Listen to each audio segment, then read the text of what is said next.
Welcome to the 4x3 screen.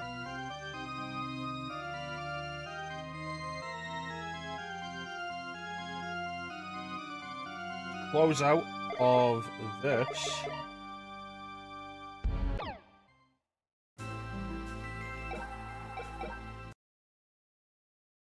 And let's boot up Castlevania Lament of Innocence.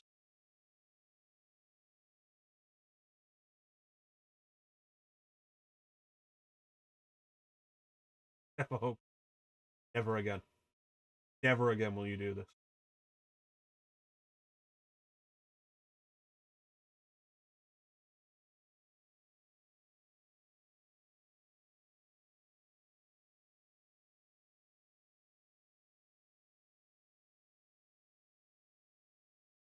I have not played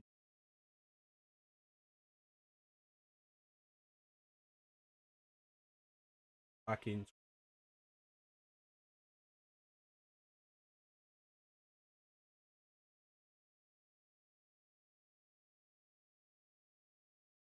Now we quickly change the title from Dracula to Walter.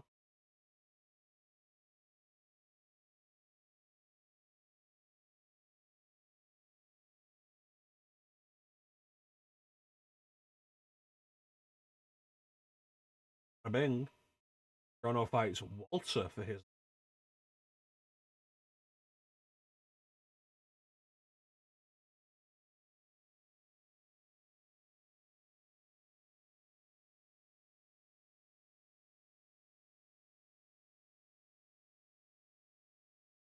Claim this is listed as an English stream.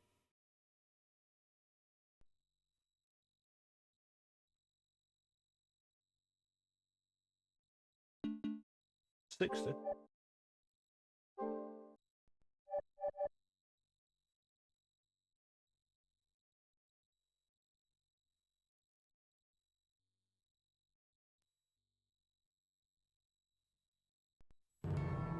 In an era long past, as monarchies weaken, local feudal lords grew in power.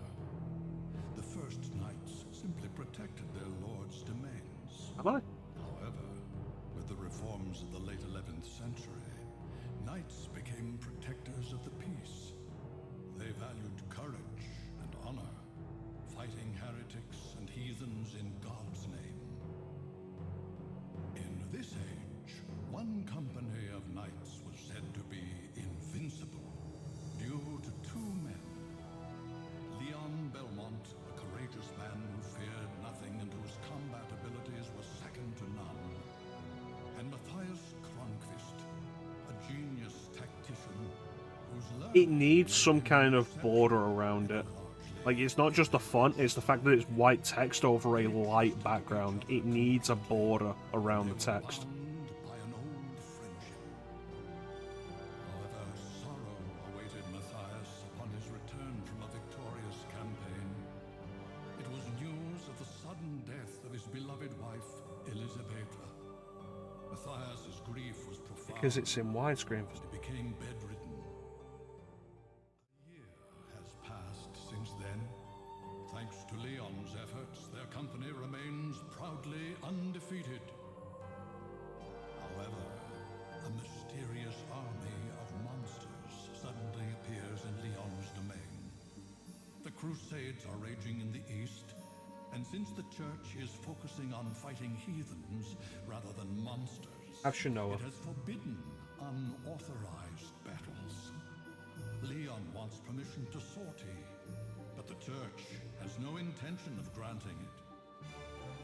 One night, Matthias struggles from his sickbed and tells Leon that the appearance of the monsters is tied to a vampire who has a castle in the forest called Eternal Night, and that Leon's betrothed, Sarah, has been kidnapped and brought to that castle. Leon realizes that he must renounce his title to rescue his beloved. The forest is swollen with darkness, as if it would rob away everything, and only moonlight provides a ray of hope.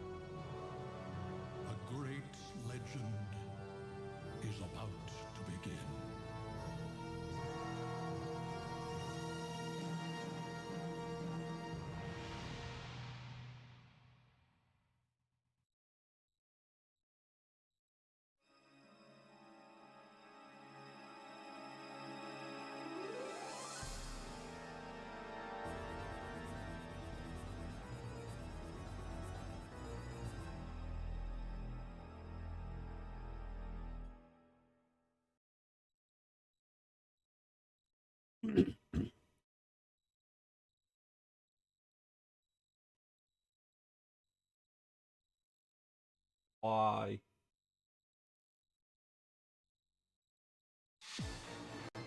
I have a hack on. 2 point.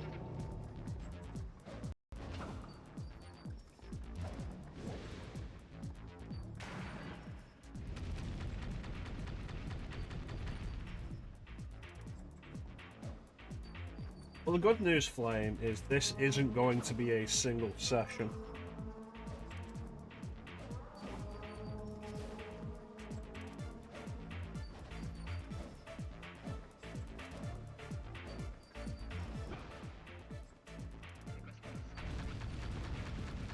Lament of Innocence is too long for that.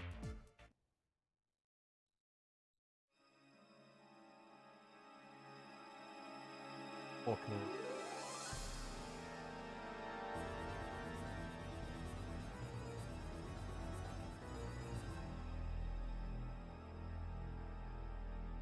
Lament of Innocence is like the only time the American release had the best cover art.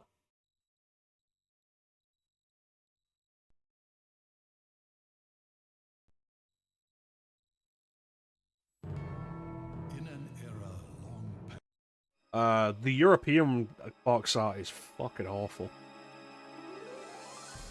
The Japanese box art is decent enough, more Kojima artwork, but the American box art is the best, undeniably.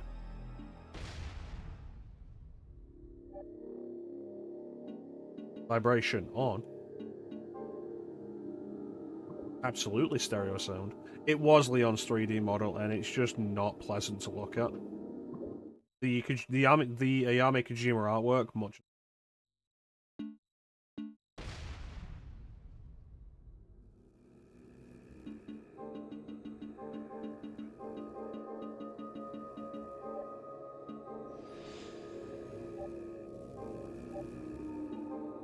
Last time I played this on stream was also like on the PS2, so this will look much nicer.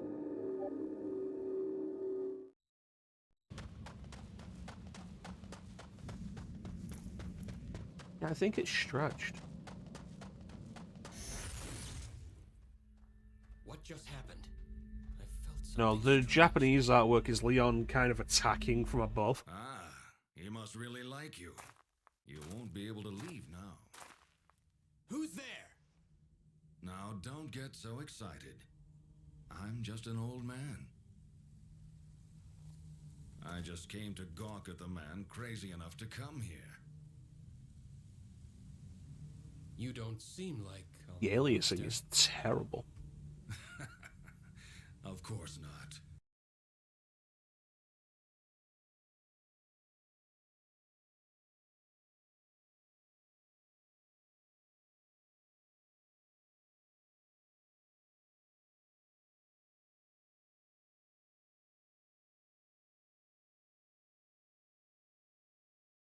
Oh, I have widescreen.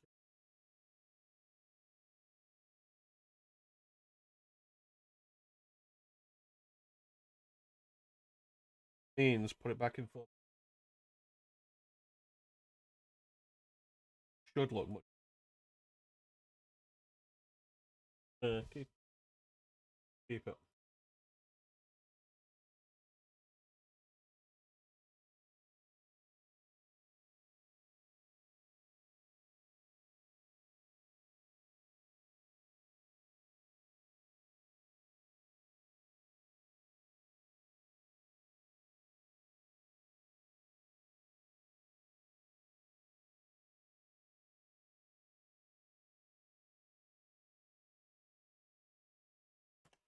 Times 4.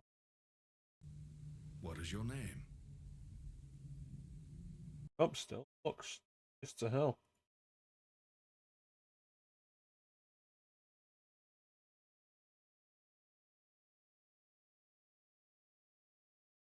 This is the kind of thing I would have dealt with beforehand if I'd known.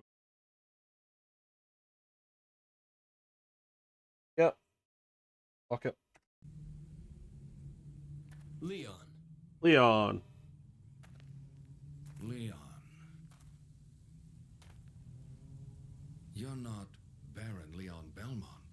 Just Leon Belmont. I have given up my title. And you, old man? Pardon me, Lord Belmont. My name is Rinaldo Gandolfi. You can call me Leon, and I will call you Rinaldo. Don't call me Lord. We're equals now. As you wish. Now, please follow me to my cottage. I want to talk to you.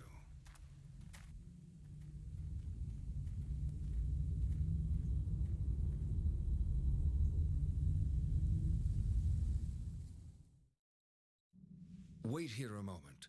There's something I want to give you. Rinaldo, can I ask you something? What is it? Why are you living in a place like this? Every time.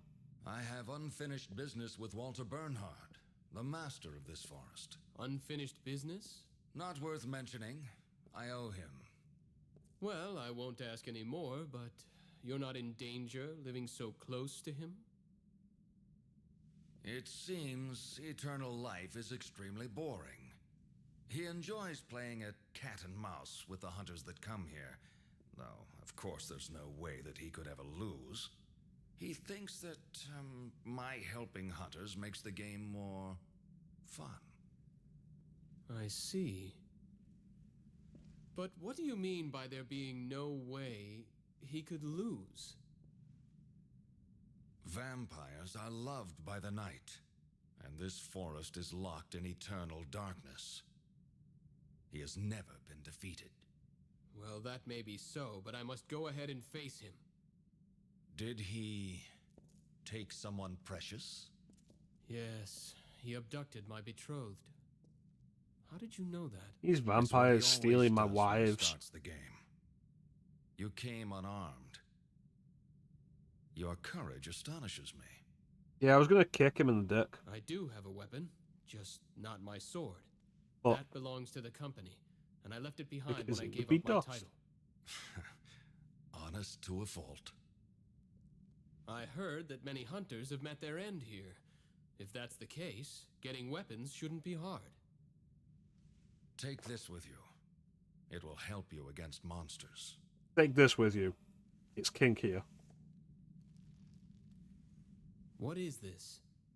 A whip made with alchemy. It's stronger than any dead man's discarded sword. Alchemy. I'm not familiar with that word. Not surprising. The field experiments with the principles of God's creation of the world. The only person who truly understands it is Matthias. You know Lord Kronkvist? I have known him longer than you have. His family has a book of secret arts, originally handed down orally. Secret arts? What an odd thing to bring up. I never knew. Of course not. Only a handful of people in this world know about it. There are some who consider alchemy to be heresy. I see. Are you one of them? I don't give a fuck. No. If you are an acquaintance of Matthias, you are trustworthy. I will use this whip with gratitude.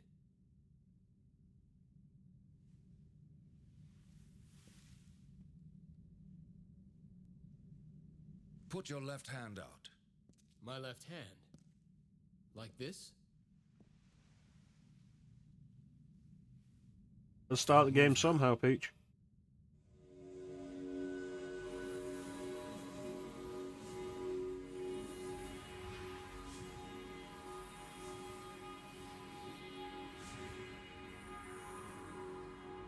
Leon looks so bored.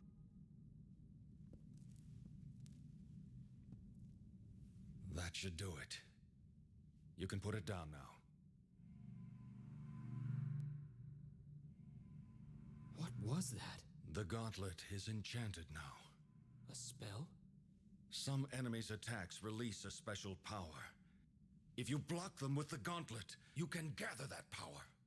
What can I do with the gathered power? You'll be able to use magical relics by releasing that power. magical relics. Right. Those who excel in magic can use them. I have cast the spell so that you can use them as well. Psychomantis. You should be able to obtain them in the castle as well. I understand. There is actually a proper tutorial that we're about to get into. Right now, this is all I can do. But it explains like why we have anything to start with. Ronaldo. Thank you. Where the whip Wait a comes minute. from, I and forgot to tell you something. specifically about using the door magic. leading to his Why we're throne able to do is it. guarded by 5 monsters. So I will need to defeat them first. That's right. That's essentially the test you must pass to fight him. What a bothersome. I told you before. To him, this is a game. I realize that, but If you have troubles, come back here anytime. They won't be free, but I'll keep potions on hand for you. thank you. I appreciate it. And introduces the shop.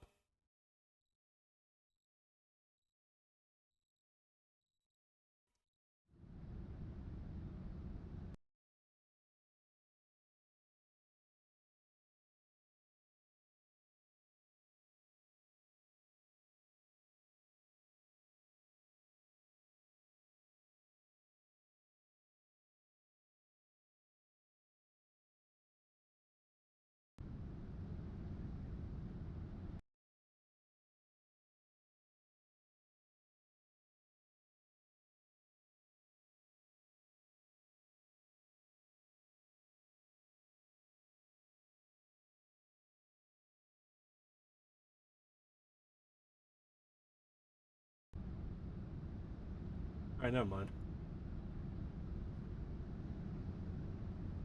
So, Lament of Innocence has a weird control scheme. This is what's on the right stick. This is required to equip items and use potions and such.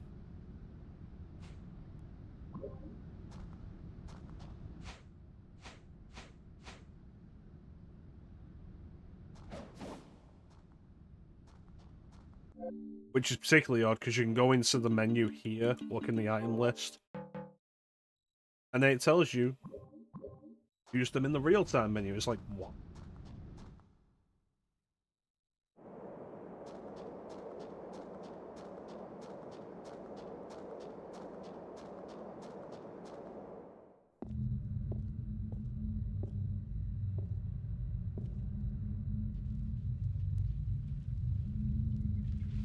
I think the reason why it looks poor is because these are actually FMVs.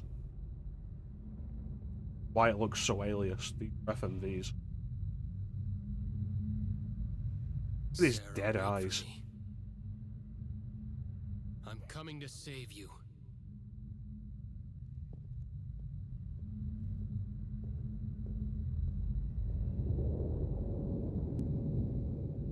So, fun fact, in Europe, this is one of 4 games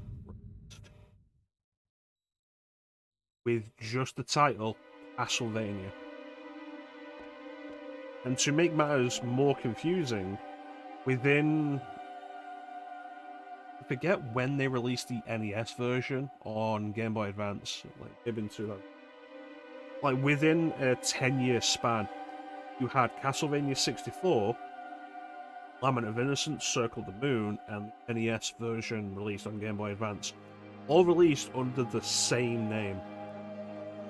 Just Castlevania in Europe.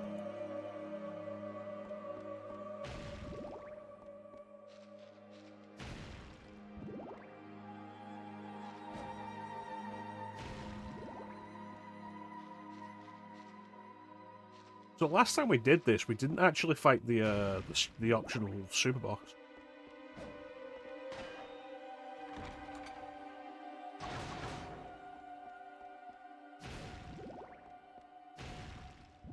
The Forgotten One, who is then referenced in Lord of Shadow as the DLC boss. Do a double jump.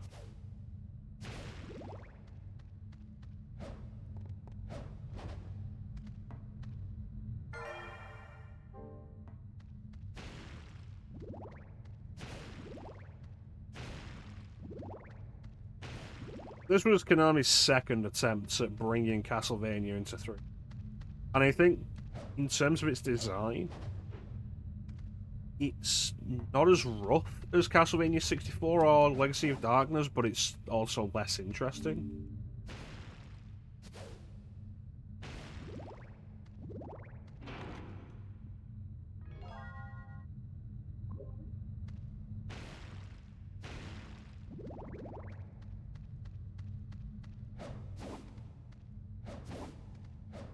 Timing on this is always weird.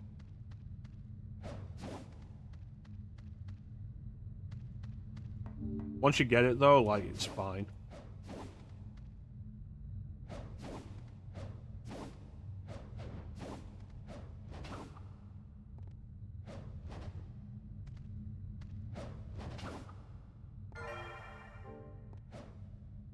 The next room should be the whip swing, which is worse to figure out.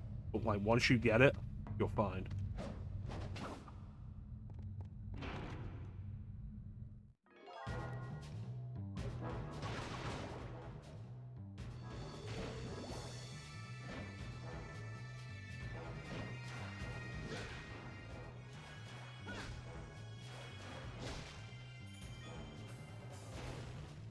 So people call this kind of like Devil May Cry-esque. There we go. I forgot you have to unlock that ability. Like, what's going on? And like, I don't really think it is. It's an action game, yes, but like, it's not as fast-paced as Devil May Cry. There's not really a focus on style, maintaining combos and such. This one is the tricky one.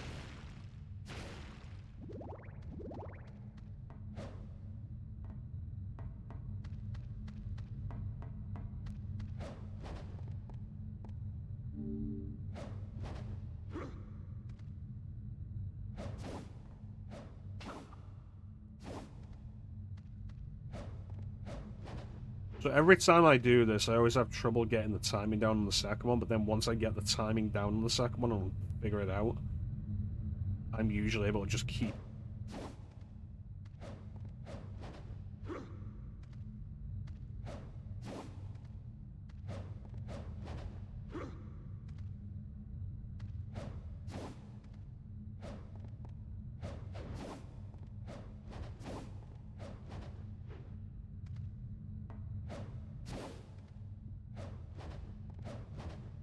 This might take me a minute.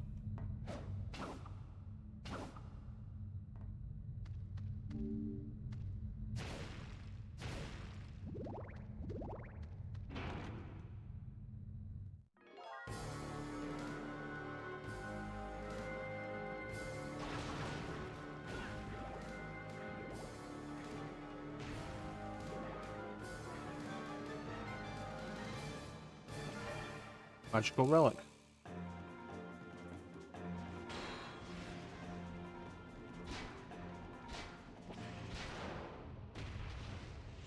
And that is how to accumulate magic for them and how to use them. That one who just gave us leaves a trail of fire in our wake. More useful than you'd think it'd be.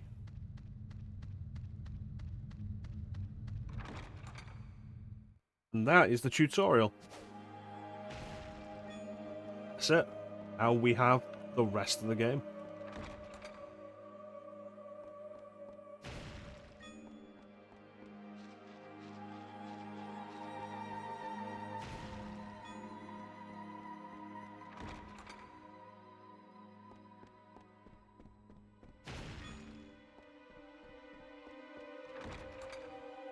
Yeah, nice and fast. Like once you get the timing down for the whip swing, not really anything left to it.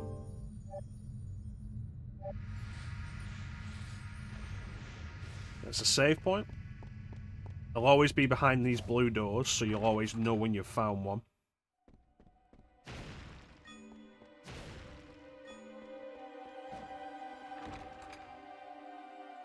Now we have a choice of any of the 5 areas. Lament of Innocence is not actually that long of a game. It's probably going to take us 2 sessions, but it's not long.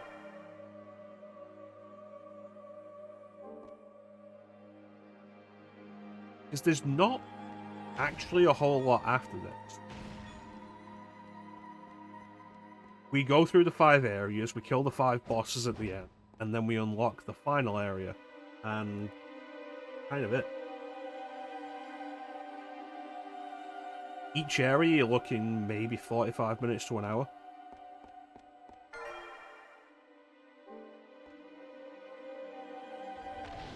And this is obviously the first one they want you to go to. Why the map's there.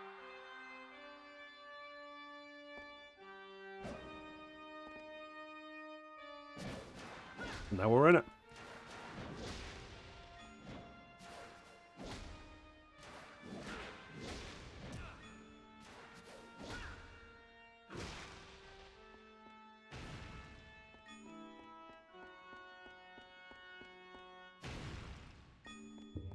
I think Lament of Innocence has a pretty good soundtrack.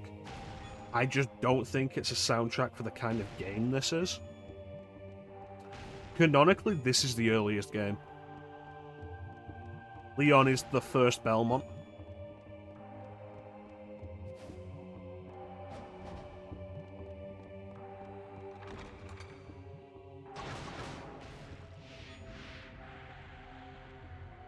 And this game explains the origins of the Belmont's war with Dracula.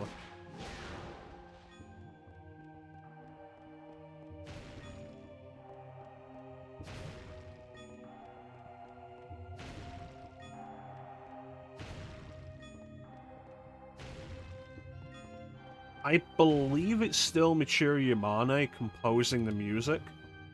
And it does still feel like she's doing something akin to a Symphony of the Night soundtrack. But with it being a 3D action game, it needs something a little more upbeat, up-tempo.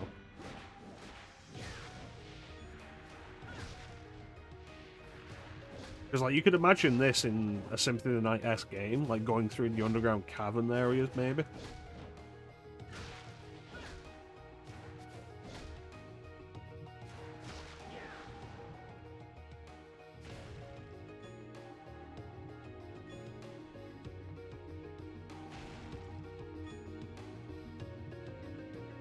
Really should play more Skies of Arcadia in my own time again. Played that game since we beat the 100% run. Very important is navigating the map.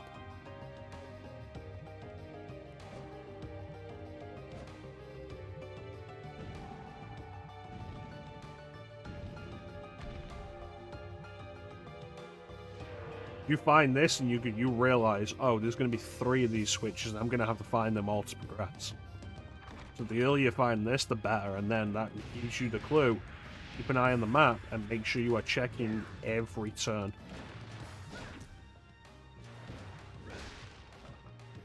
And I think it's that idea, ultimately, where Lament of Innocence ends up falling down. It's a fine game. Oh, wow. It's just very repetitive. And the environments are very repetitive, and it ends up wearing out its welcome, even though it's a short game. Because this, running through these corridors, fighting enemies in big rooms like that, then occasionally finding a switch or something, that's the entire game. You have seen basically everything.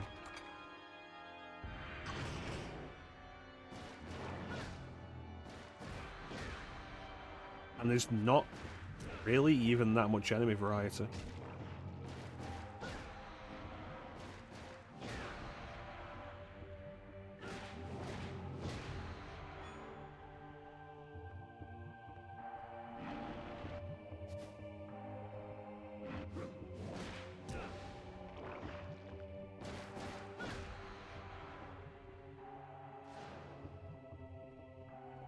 Like, there are good ideas here, but you can see why this didn't do super great.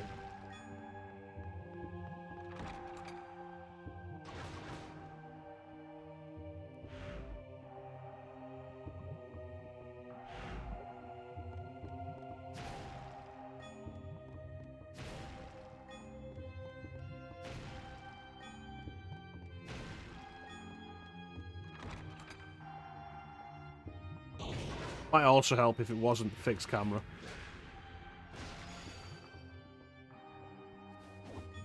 There's also this combat leveling system, which feels kind of half-baked.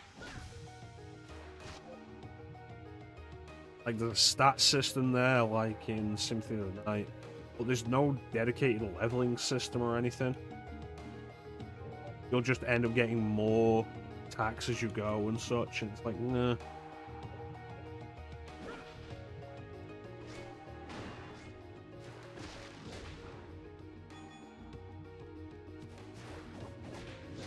Yeah, they're trying to find something to work in 3D after Castlevania 64 and Legacy of Darkness weren't received that well.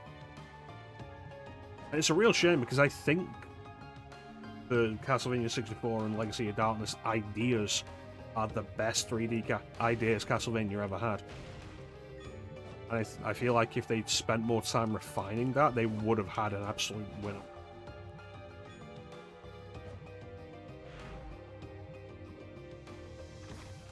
As it is, you've got this game here, which is okay. That's kind of it.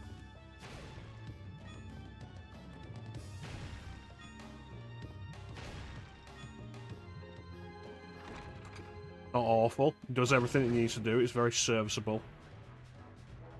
It's just kind of repetitive and lasts too long for that. Played in short bursts, you could really enjoy this, I think. Like, if you did one area a session, I feel like you'd probably have a fairly good time with this. Unfortunately, with the nature of the stream, we can't do that. This isn't going to be a 6-session playthrough.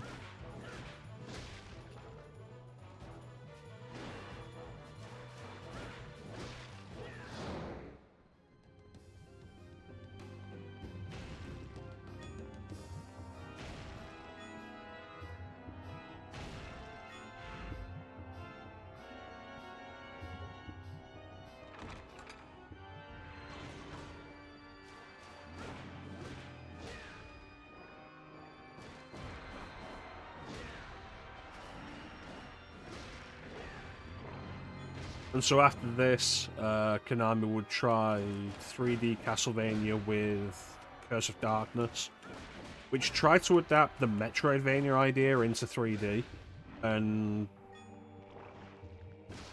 was interesting for it. We'll talk more about that when we get to it. And didn't do super well. I don't think Castlevania ever did the numbers Konami wanted it to. Because we know the handheld games didn't sell that well.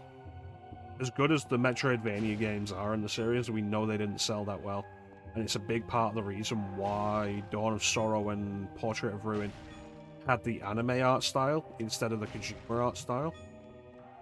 Because it was very specifically to try and draw more people in.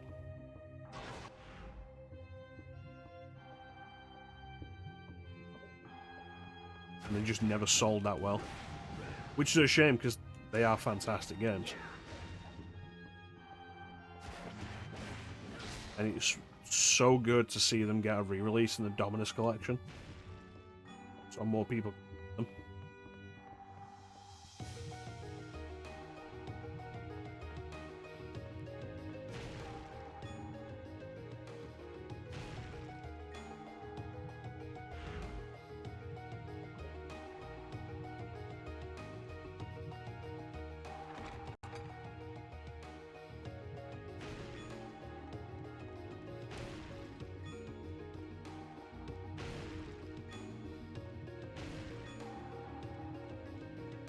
It's kind of mid, and we're like 20 minutes into it. It's going to be like another 4-5 hours maybe.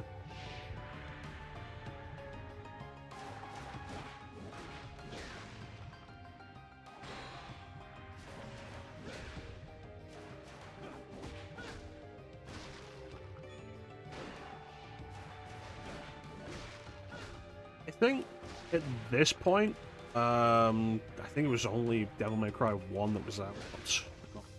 Maybe 2, not 3, definitely not. And I think one of the biggest improvements Devil May Cry 3 had, as far as that series goes, was it kept the gameplay interesting and kept you interested in the story by having regular story updates. Start of every mission, the end of every mission had a cutscene that pushed the story along a little more, which was a great idea Devil May Cry 3 had. I think it's such an underrated improvement that game had over the first Devil May Cry. And I feel like this could have done with something like that as well.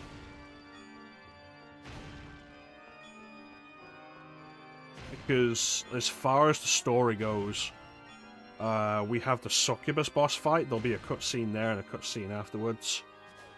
The Medusa boss fight, there's a cutscene before that. And then we'll confront Walter at some point before we go to fight him. Like, there's very little in the way of story, despite this explicitly being an origin tale.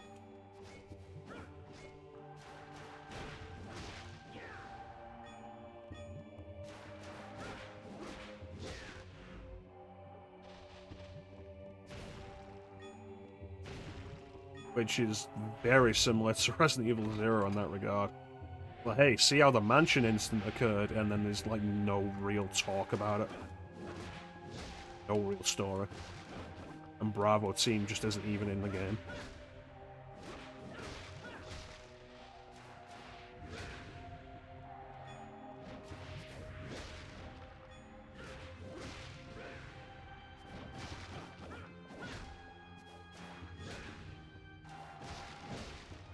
Yeah, I think they're approaching this idea of 3D gameplay from a very 2D mindset.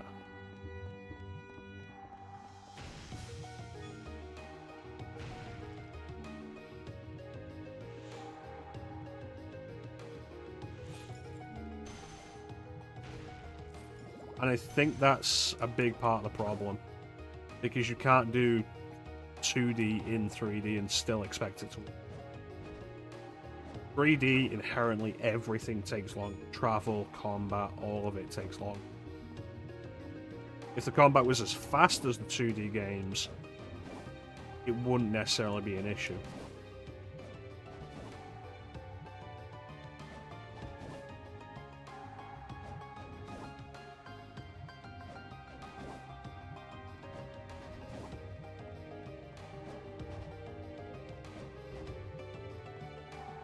Also, fixed camera angles in games like this are awful. No game manages to get away with that successfully, not even God of War.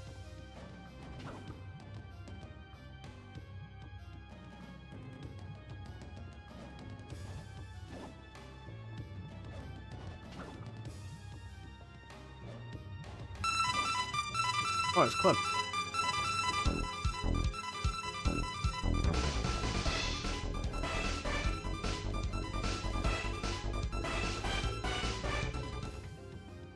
I think with RPGs, the story is absolutely more important, which is why Mass Effect gets that. I was back in BioWare's heyday of like actually putting out good stories and such. I think a story isn't necessarily super important in a game like this. It can really help. But the real issue of it is it's very explicitly an origin story with like very little story. There we go. Alright, we'll be here, Clem.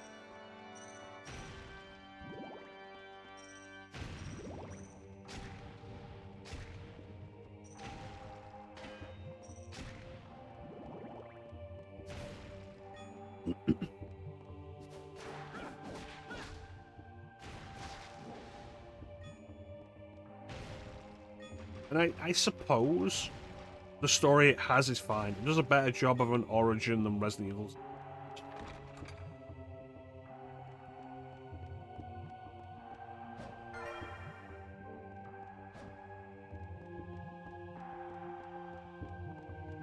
It also has like pretenses of being more explorative like this, and I don't know, when every, like, is this the corridor I just came through? It's not, but you could be mistaken to think it is. And when every corridor is like this, that's also kind of an issue.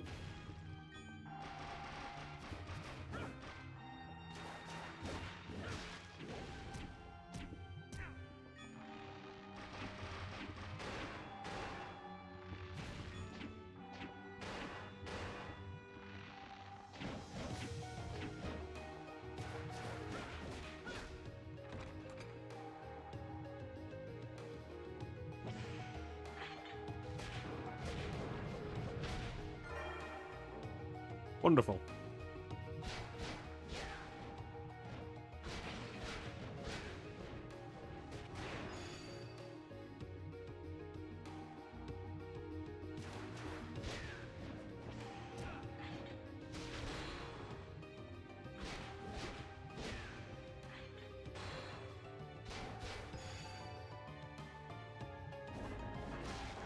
Oh. Oh.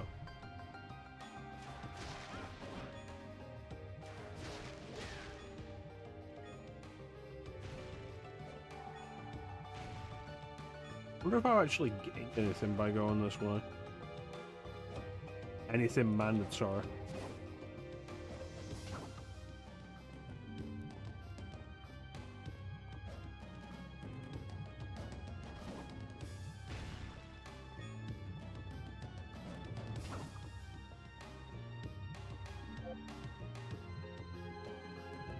But yeah, story, as far as Castlevania goes, the story was never great. Even when it did exist, always more. Metroidvania games are the best example of that. Stories are fine, they're mostly just excuse plots.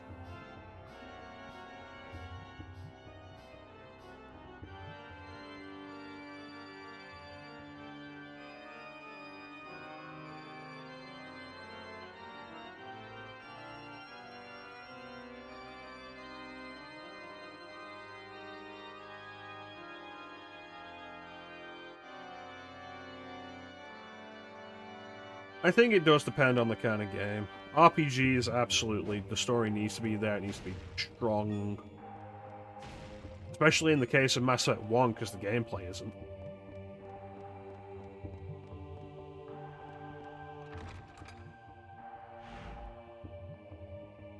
Yeah, that's all of that.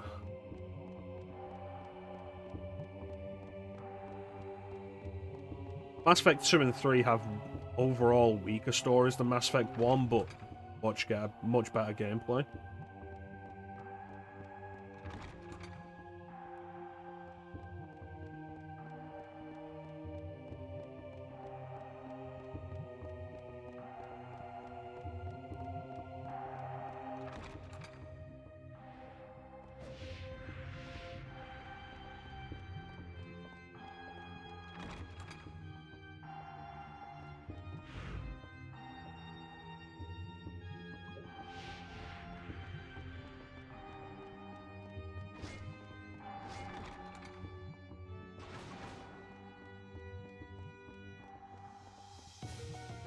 Send it to the save room and then do a BRB.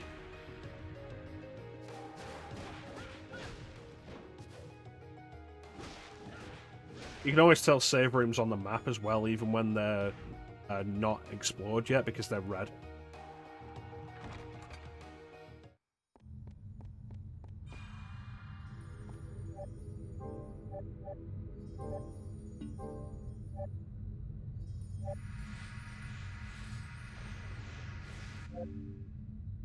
Right, so could have been.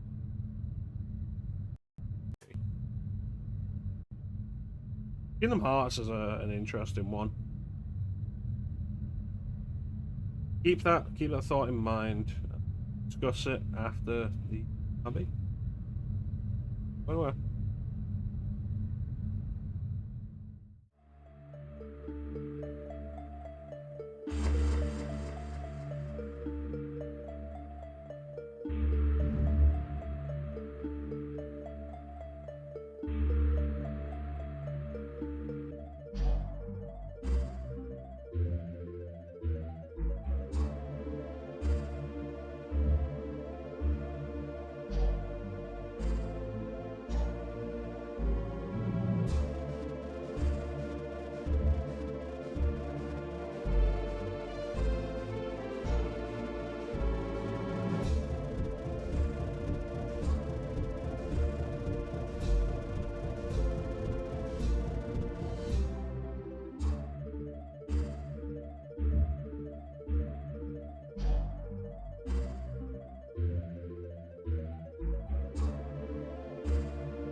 And everybody seems to have been having fun without me.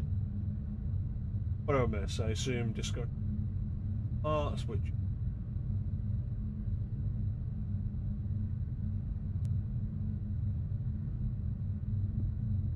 Oh.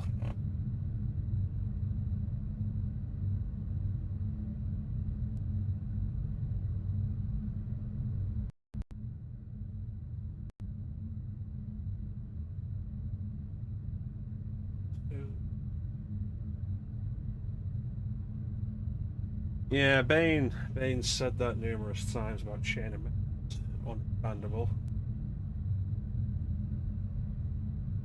Well, the Arkham game. Very fond of the Arkhams.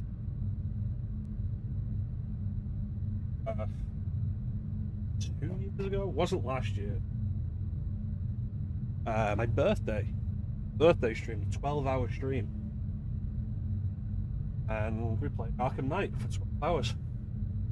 Able to start and finish it, it was quite good.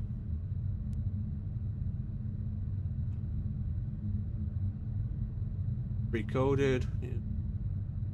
Remake of a mobile phone game. Was coded mobile? It was coded Android. I thought it was pre Java.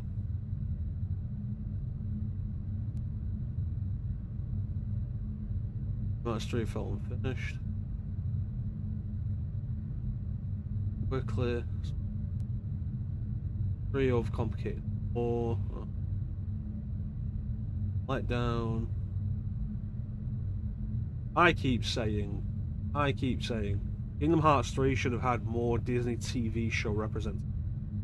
They should have removed the 100 Acre Wood, replaced it as the minigame world with Recess. Have Kim Possible in there somewhere, in between worlds, doing things.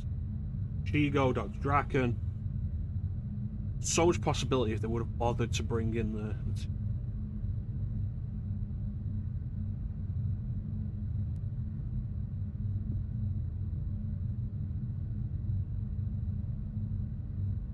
yeah, it would have been Java, yeah.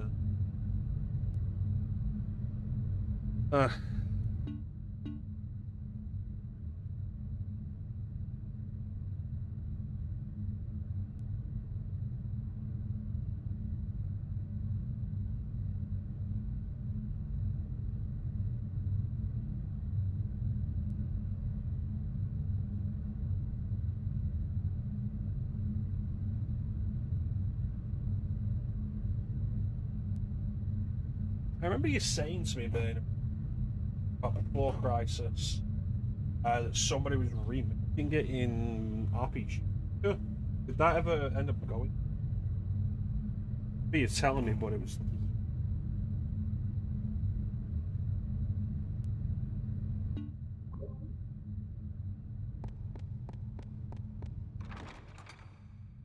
I'm glad everybody seems to have had a good discussion while I was gone.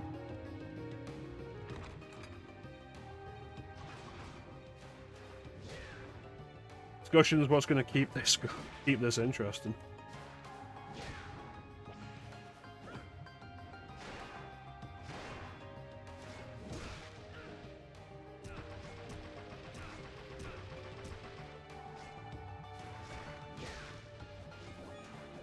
Yeah, I think Before Crisis would be more interesting than Dirge of Cerberus.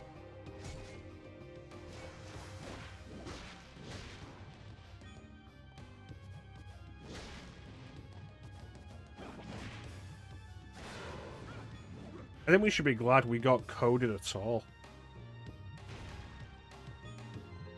Given Square's habit of making like a bunch of the stuff Japan only.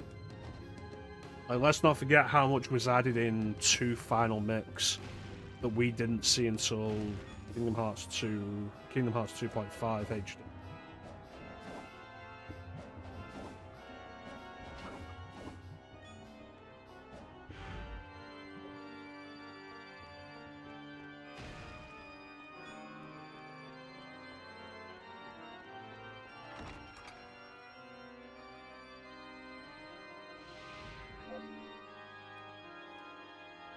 Alino is here.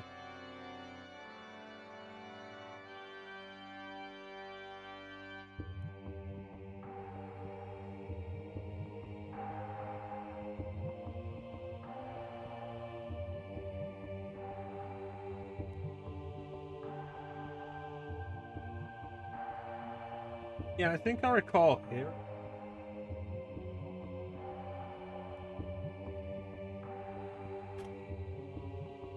Well, sure I made him every previously, but I imagine that account on them.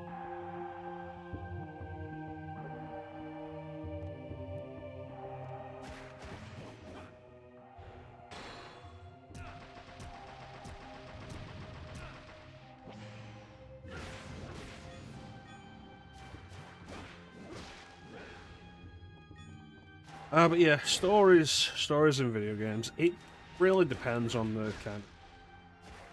I'm always reminded of John Carmack's legendary quote about stories in video games. About how stories in video games are like porn. Stories in video games are like stories in porn. They're expected to be there, but they're not that important.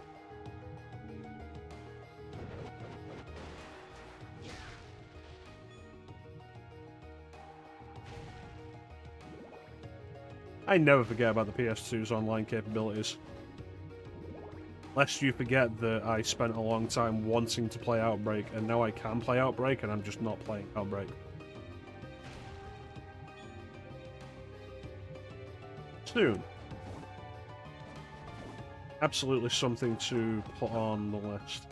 John Carmack is absolutely a pioneer of video game technology, but it's one of the dumbest fucking things I've heard. Though, honestly, given where he came from, it's not overly surprising. Especially if you read into like the history of like Doom's development and Quake's development and such.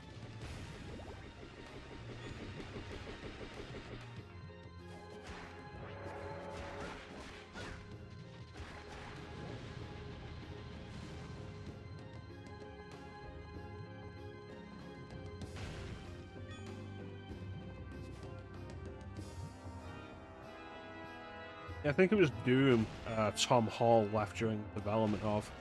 He wanted it to have like a much more in-depth story. Such. Which would be funny because after he left, id always kicked out depending on who you ask. He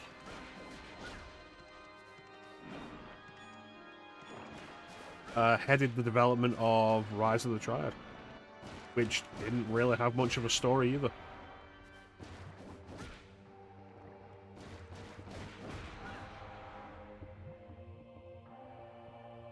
His later works did. He ended up co-founding Ion Storm with John Romero, while John Romero ended up doing Daikatana when that eventually came out. I believe Tom Hall was busy on the other side that ended up with Deus Ex.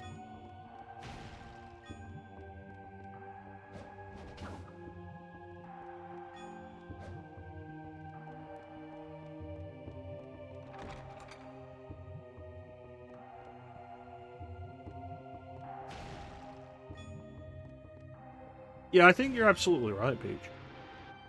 I think it's a reductive statement made by a guy who was more interested in the technology of the game, games, rather than what games could become. Why am I trying to kill blood skeletons?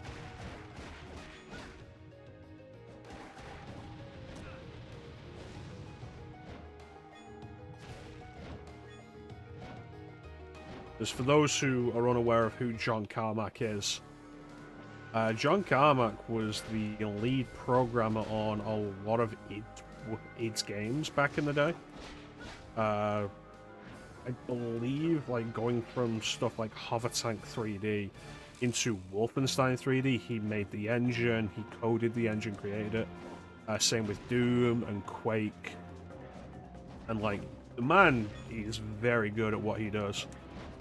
But what he does was the technology, the engine, more so than the actual use of it.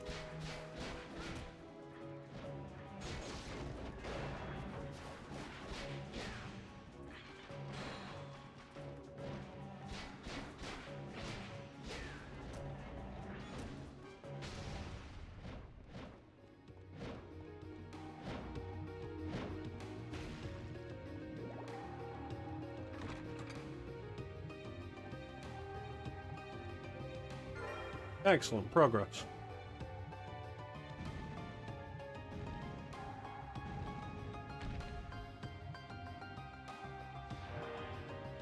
That's a different door.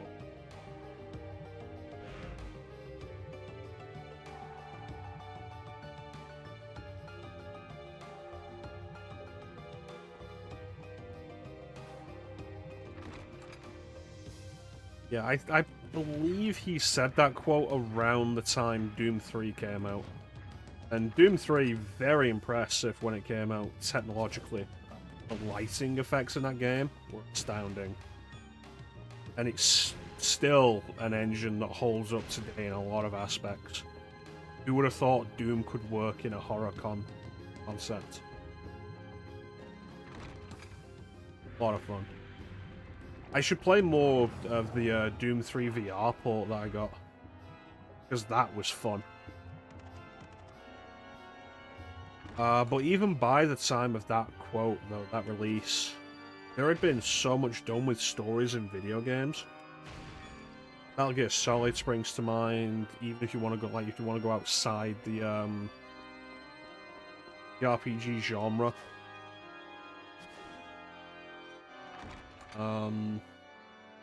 Like, I wouldn't want to.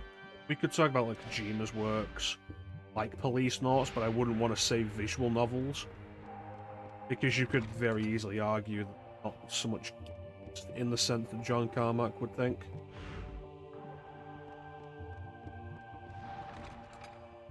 Stuff like Metal Gear Solid, American McGee's Alice had come out by that point. Story-wise, was very interesting and impressive with the theme that it tackled, and with its visual design and environment design.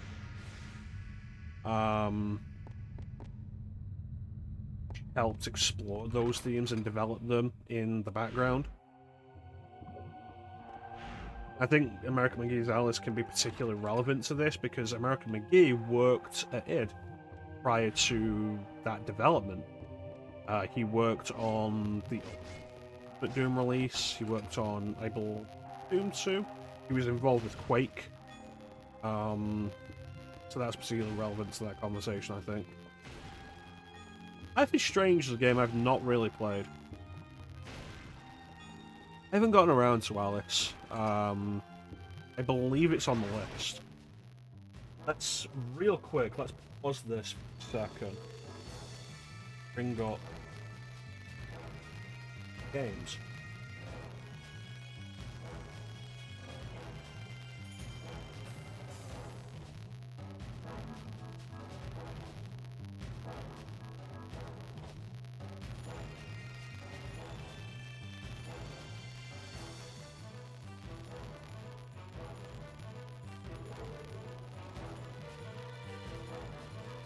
So we take a look here, this is 174 games on this wheel. As possibilities of what we'll do after Rebirth. And right here would be a first time playthrough. So once we're done with Rebirth, we'll see about spinning this wheel, and I'd quite like it if it did. I am very interested in playing such a strong reputation.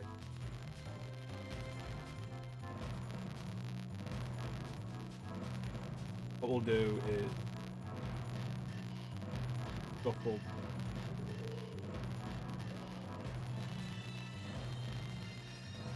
Press it, spin it, and come on.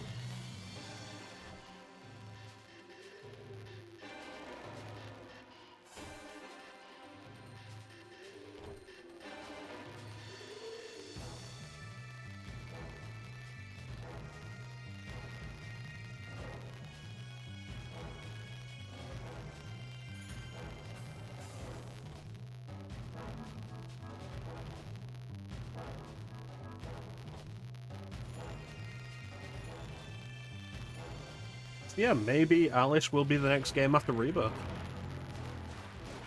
Who knows? I think after Rebirth, I am gonna do a non-RPG. Because outside of the Castlevania stuff, it's been only RPG stuff this year. We did the Final Fantasy VII Remake Intermission. Then we jumped straight into Chrono Trigger, and now we've jumped straight into Rebirth. And I feel like doing a non-RPG could be a nice little change of pace. And like I say, currently 174 games on there. You know, I've still never seen the Tim Burton Alice in Wonderland movies. And I feel like more than anything, it's because it's a Disney IP I was never interested in. I've seen the Disney Alice in Wonderland, the original movie. I never thought much of it. Absolutely, Bane.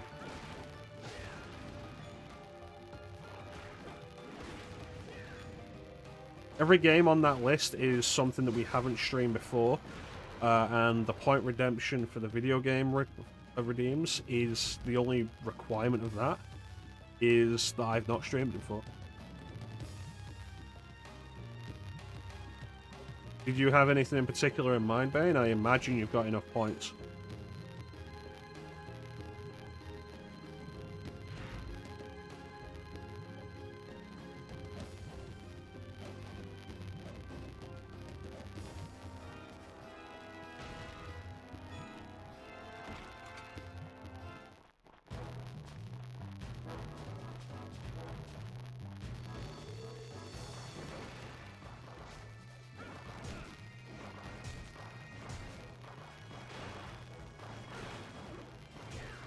An odd thing to have cutscene for. Yeah, no, beyond the usual, like, don't start redeeming nonsense like Bubsy 3D. The only requirement for the video game redeems this year is, like, try and make it a game I've not streamed before.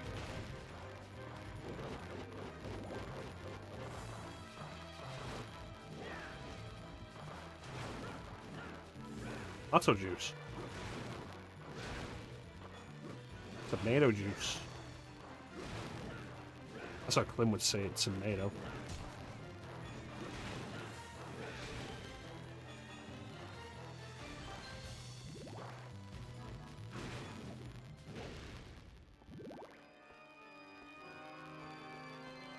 The wheel's there for, like, several reasons. I like the wheel idea that we've got with Castlevania anyway. And so often I think of a game. Yeah, I know. I'm just really restating the rules, generally. But so often I'll think of a game and be like, you know, I'd love to stream that. Maybe I'll make that the next game I stream, and then I'll forget about it by the time we're able to make it the next game. So I wrote down on that list all the games that I have that I'd be willing to stream for PS5, PS4, PS2, PS1, Super Nintendo, Mega Drive. Everything except Xbox and PS3. I haven't gone through those yet, so add those.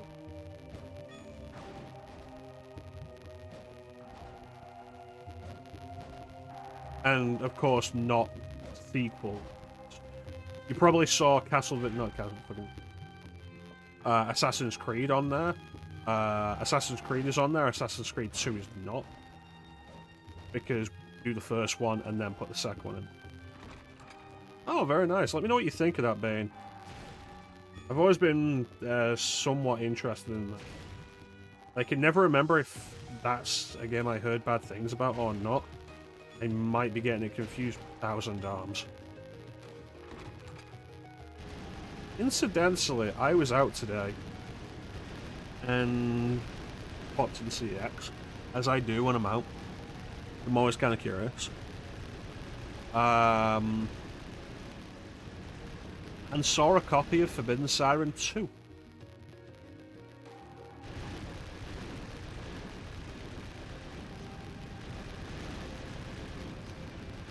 They want £160 for it.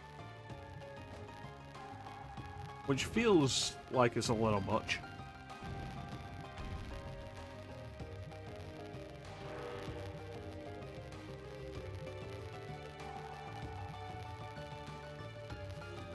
Fortunately, I do own that already. Yeah, £160 for anything, not great. In Siren 2, though, like, absolutely not. I was also out yesterday, incidentally, and the CEX they have in Ashton has Final Fantasy V Advance. I mentioned this yesterday, but you weren't here, Bane. Final Fantasy V Advance, unboxed, no manual, £80. And I remarked, it was like, it's really nice that the Pixel Remaster is a thing now, so that people can actually pick up Final Fantasy V in a reasonable form.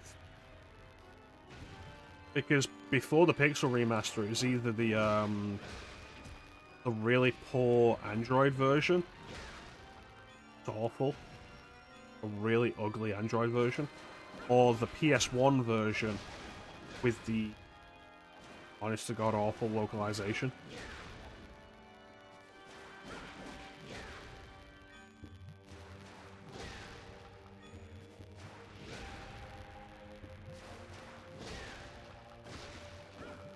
Yep. £80 just for the cart. Oh fuck, you know what I actually did see today as well? The CEX in town. Castle-Day-nia Harmony of Dissonance. Boxed. Like 140.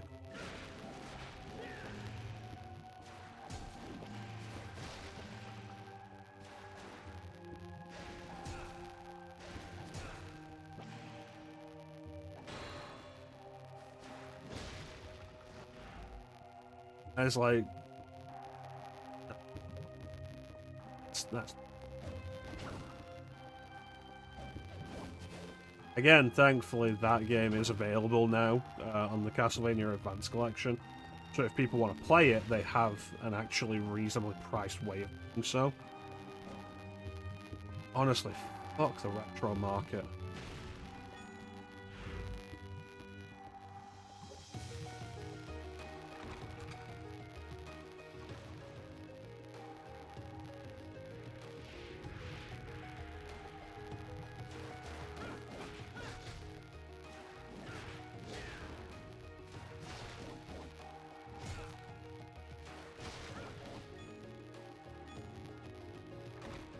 Oh yeah?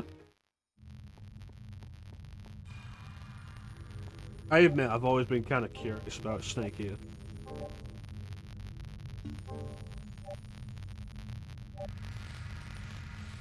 I remember hearing that when Snake gets his eyes shot out, it deactivates the 3D effect in first person.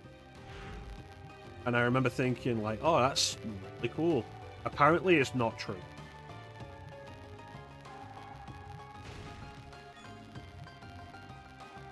I'd be quite interested in doing a playthrough of Snake Eater 3D. It's not like the HD collection on Vita. It is actually a complete rebuild of the game, so I know it's got a couple of changes, like being able to crouch walk, which was introduced in MGS4.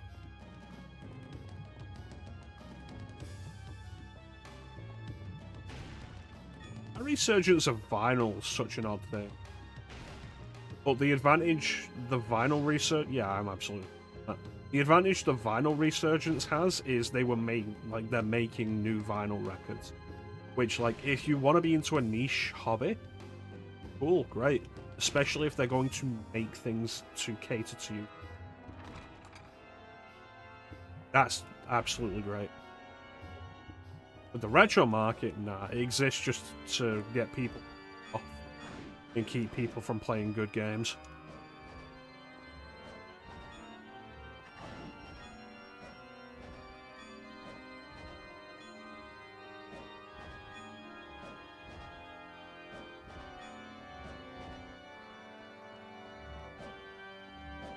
It's like 80% of the reason why I advocate emulation, and why if anybody is after help for emulation, I'm always down to help them.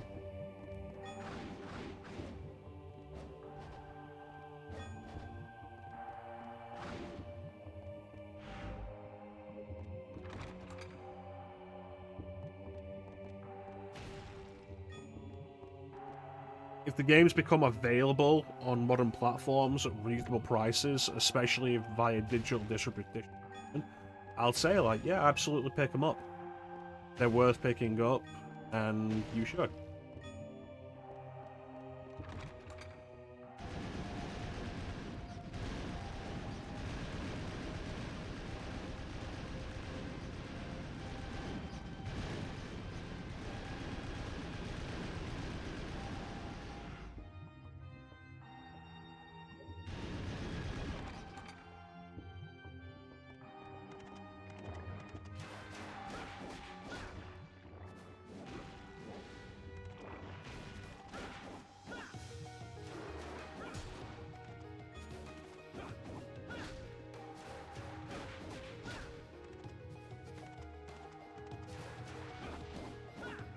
That's an interesting question, Pete. Because of emulation and my familiarity with it, my immediate answer was no.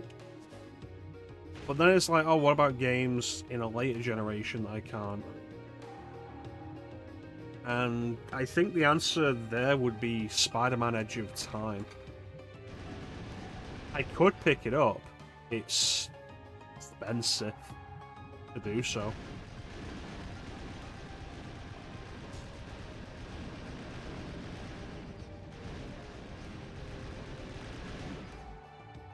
Expensive enough that it's not worth it.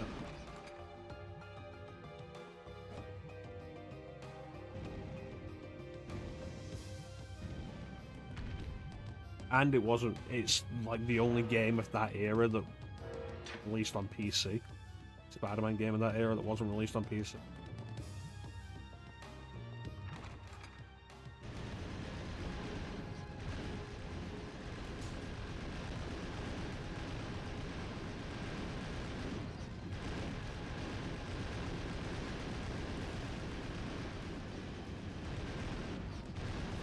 Alright, there we go.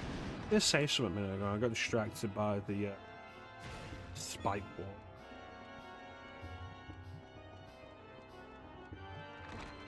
Yeah, like when things are available digitally, like re-released that way, absolutely pick them up.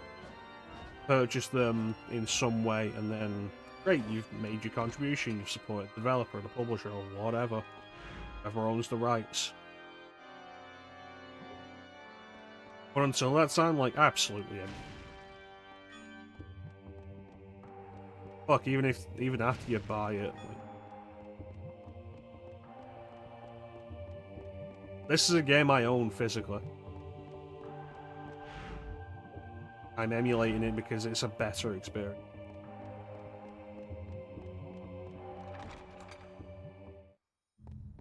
One, it looks nice. Is there anything else? I worry for people who missed out on the Marvel Ultimate Alliance re-releases on PS4 and Xbox. Because they were available, I think, for like less than a year. Now they're gone. And it's a shame because those games are best played multiplayer and online.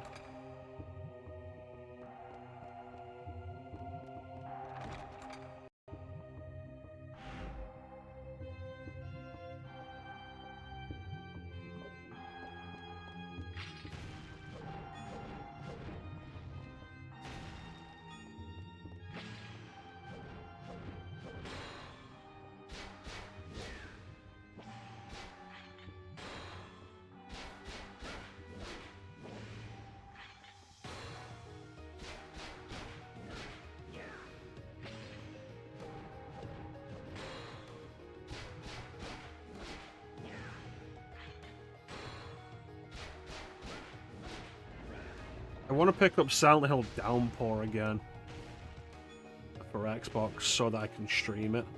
That's jumped up in price. I have Homecoming, but like I do not want to do Homecoming without the ability to do Downpour. That's a stance that may change over time. Or I'll just end up checking out the PS3 emulator. I don't know.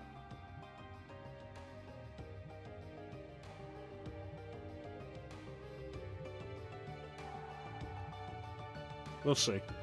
We will see. That's a future concern. Still not entirely sure if I even want to stream either of them.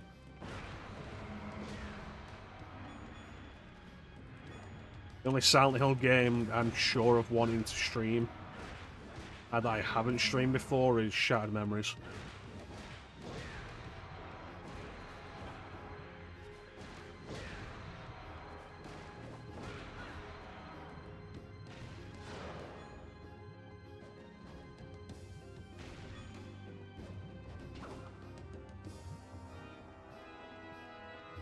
Origins is a maybe. I would like to stream Silent Hill 2 again now that I have the Edition PC version. Or the PC version with the Enhanced Edition fan patch. I'd like to do that again, but that's not going to be this year.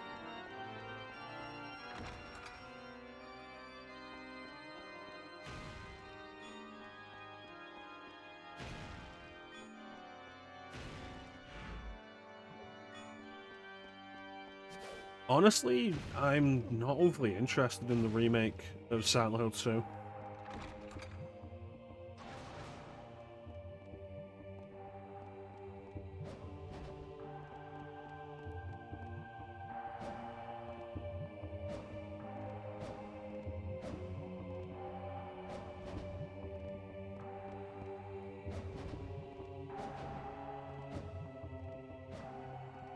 That was harder than it needed to be.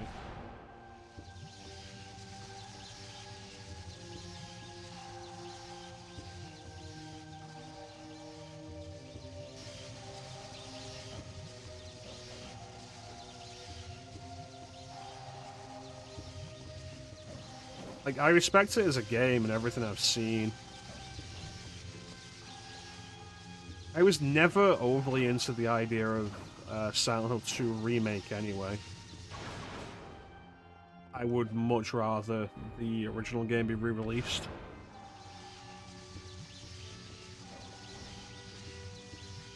It looks great, it sounds great, like, I'm very impressed with the quality of the voice acting, especially after how poor the done dialogue was in Collection.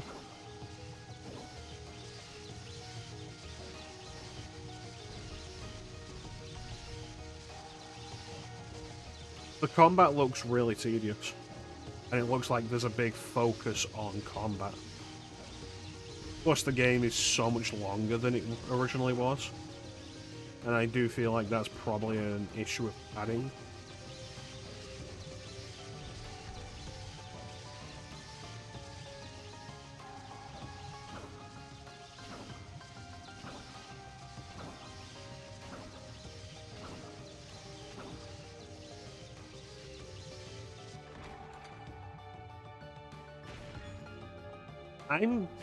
More than anything, I'm kind of curious. I don't think Snake Eater is a game that needed to be but I am very curious.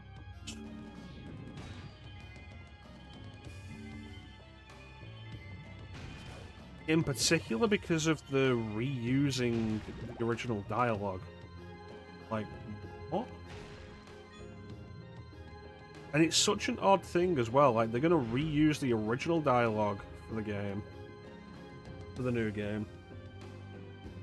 But they've been taking the time and effort to get some of the original voice actors back for interviews and such. Like, David Hayter's in there promoting the whole thing on Konami's behalf, on Konami's payroll. The real interesting thing was the reveal of Eva's voice actor, who'd been anonymous for like 20 years. And her coming out and being revealed. They did re-record the dialogue for Twin Snakes, and it definitely works.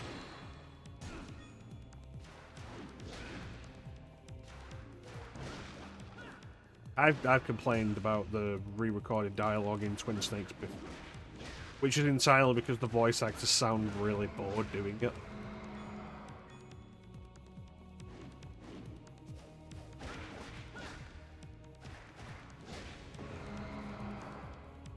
But yeah, what was the name? Suzette or something? The fake name they had was Susie, Suzette, something. And it was a pseudonym, and it wasn't a real name. The person did not exist. And then a few months ago, they did one of these looking forward to Snake Eater Delta, Snake Eater remake featurettes, and had the original voice for Eva on. And it was revealed who it was. And it was Jodie Benson. Yeah. I was like, well, that was a surprise. And also that she'd come out and reveal herself as the voice actress now. And that it would be as part of the promotion for Snake Eater Delta when they're not new dialogue for it, they're reusing the original dialogue. That was a surprise.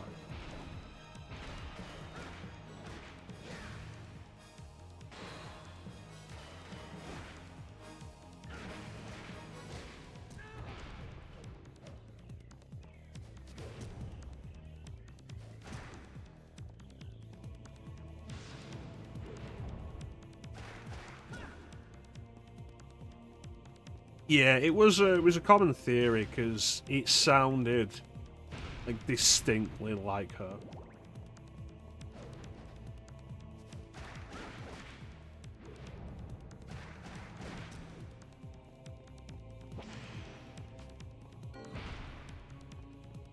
I was not particularly fond of the reason she gave for not revealing herself earlier and why she worked under a pseudonym. She was concerned that Disney wouldn't take it well and would consider blacklisting her, and it's like, oh.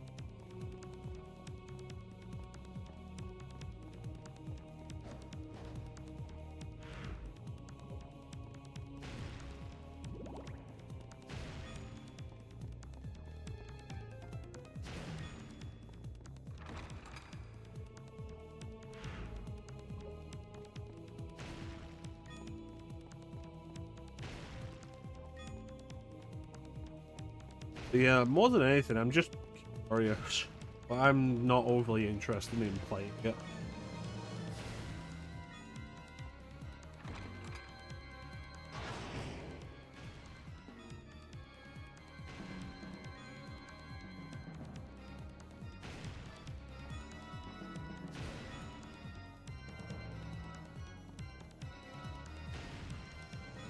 You know where I stand with a lot of these things. Often my interest is like the re-release of the old games rather than the remaking of them. Ah, fuck. Goddamn puzzle.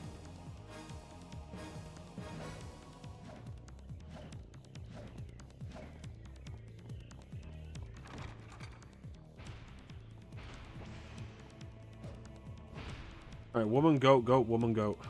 Woman, goat, goat, woman, goat.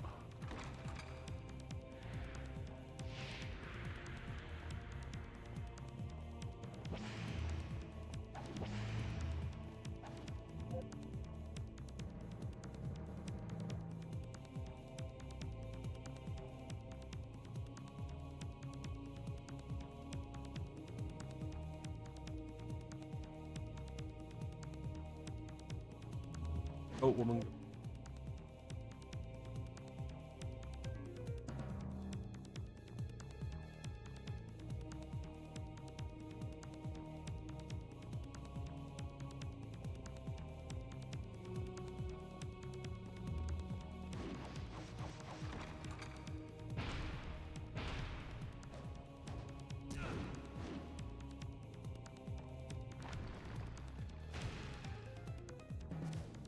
Yeah, more than anything, I just want to see the old games made available.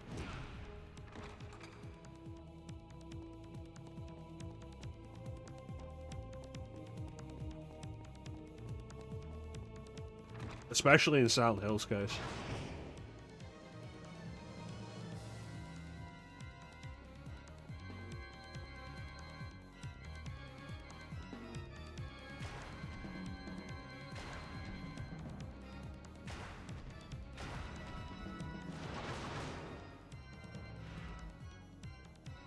Alright, so that's one set of doors. There's a...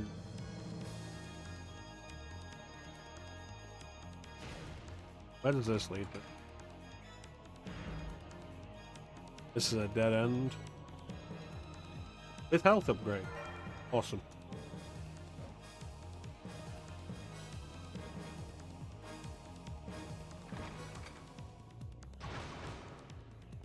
Woman, go.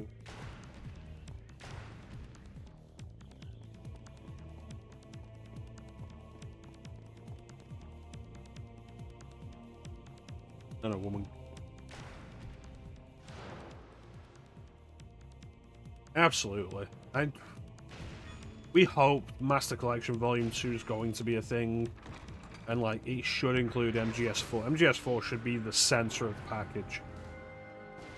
Being available on anything other than PS3 will be really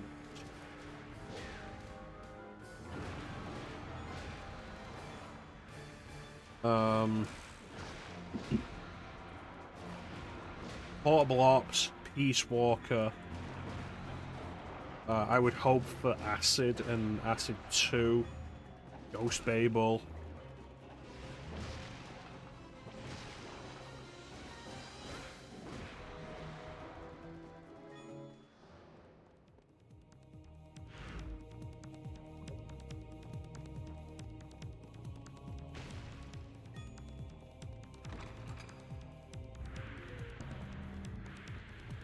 I think that's all of them.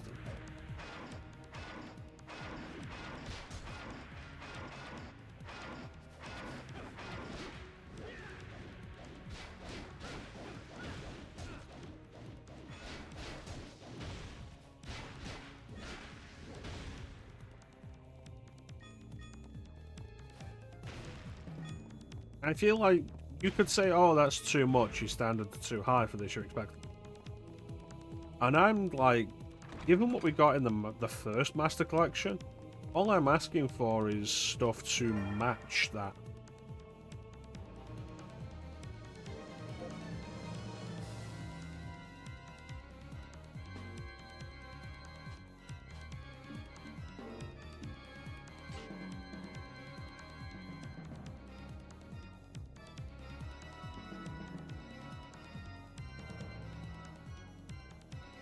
Like the Master Collection Volume 1 gave us Metal Gear 2 Solid Snake, Metal Gear Solid, Metal Gear Solid 2, Metal Gear Solid 3, NES version of Metal Gear, and Snake's Revenge, along with the digital graphic novels, both of them, 1 and 2. Like, that was a fairly comprehensive package, plus the scripts for all of the games was interesting. And the Master Books, which was also interesting, isn't it?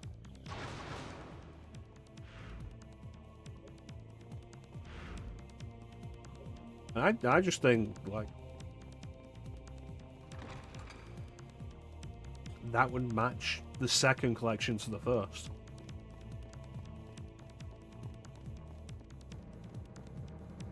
In terms of, like, the amount of content. I'm not saying, like, put 5 or Rising or Survive in there.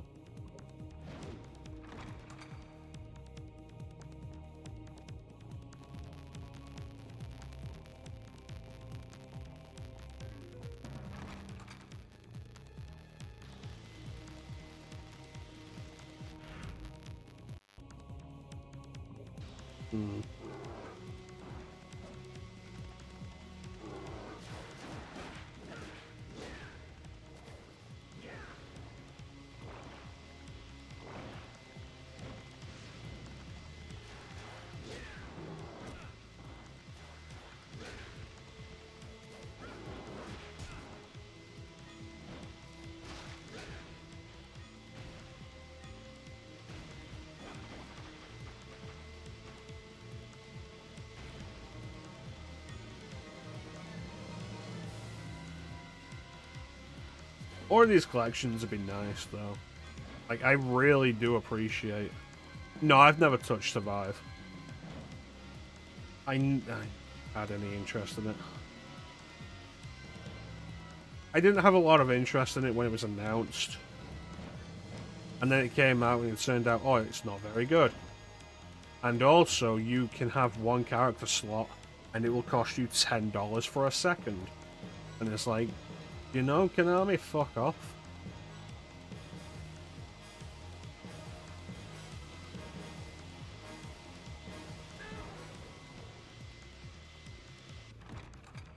Oh no, I've never played Survive. I don't even own Survive.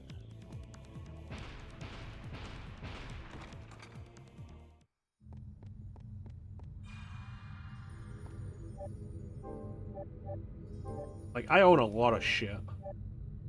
I don't own Survive. Anything.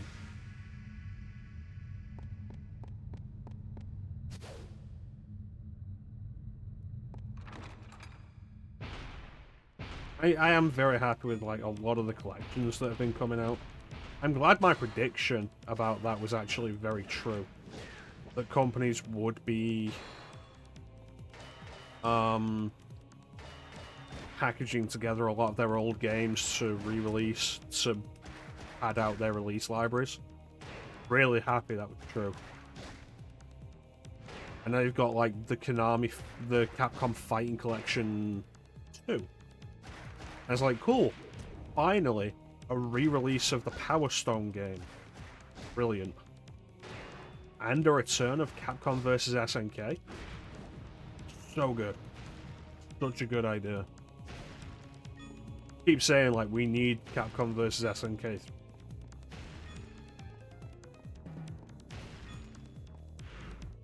Marvel had their chance and, like, absolutely squandered it with the way they demanded Capcom work on Marvel vs. Capcom Infinite. But SNK, like, especially with the resurgence of SNK since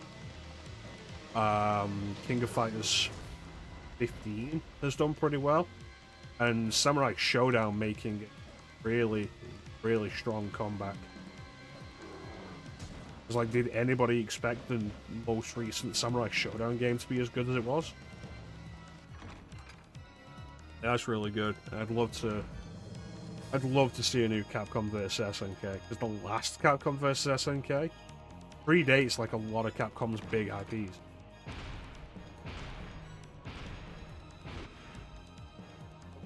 It's like, you go back to Marvel vs. Capcom 2, and like, it's got the biggest roster of any Marvel versus Capcom fighting game.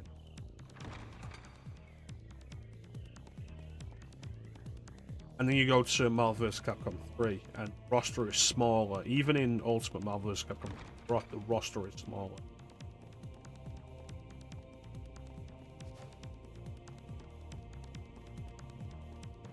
But particularly the Capcom side, the Marvel side too, but particularly the Capcom side is more interesting, because a lot of games have been released between those two, between 2 and 3.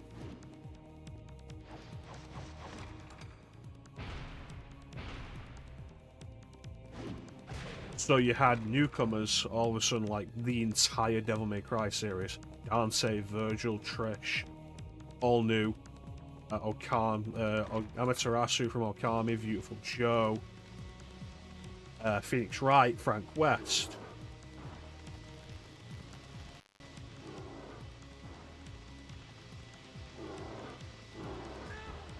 There's another one that was a really...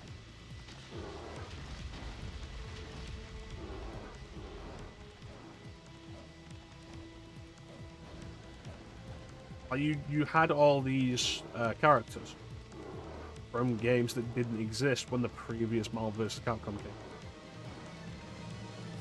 It's like, that was really nice. That was really cool.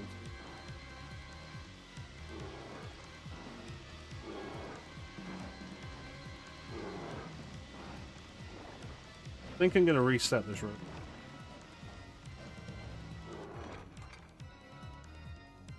And the same true of like Capcom vs. SNK. A lot of these games didn't exist when that's Capcom vs. SNK happened.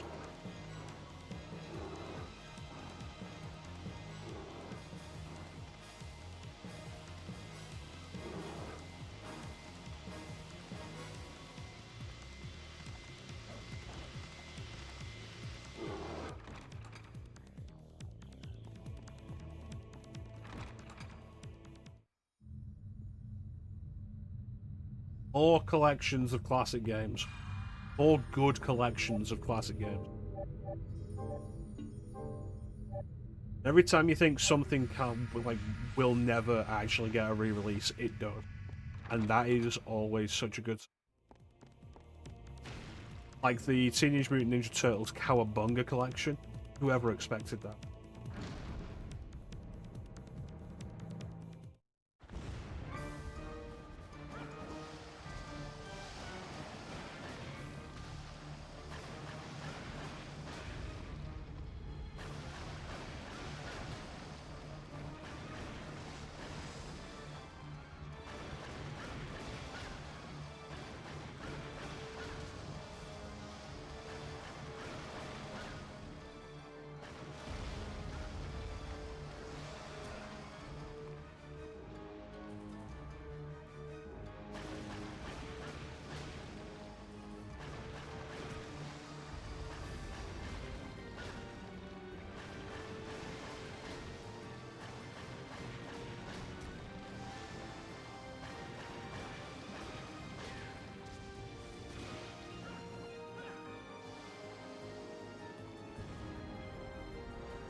Oh, I forgot about Joaquin. There's a cutscene for Joaquin as well.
Oh, I'm getting out of the way of that.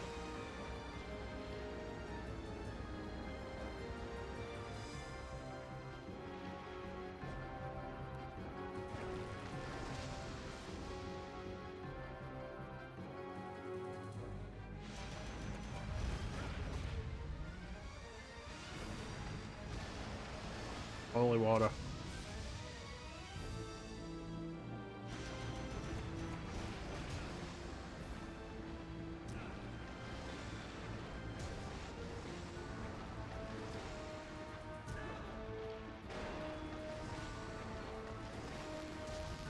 Probably gonna have to buy some more potions after that. Ick.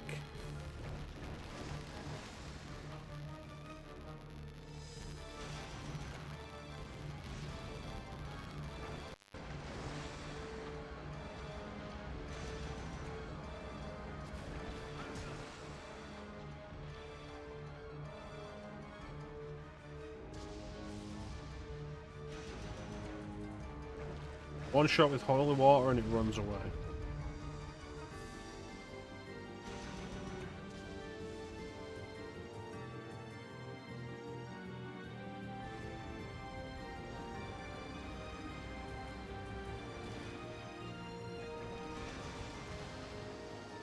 I think 2 more shots will do it.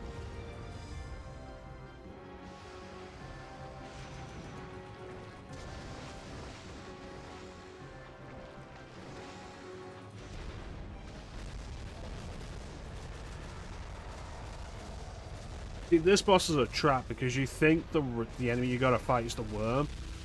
You really need to take out the eyes to make the real boss spawn. And it's probably bad design, actually, that it's so unclear. But that's one of the bosses.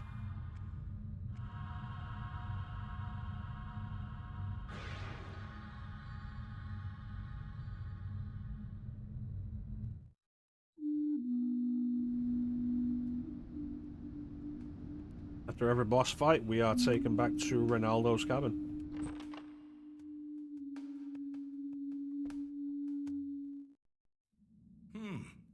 You've done well to come back. Is there anything you need? Yeah, I could probably do with some more What would you potions. like? There's other stuff though, isn't there?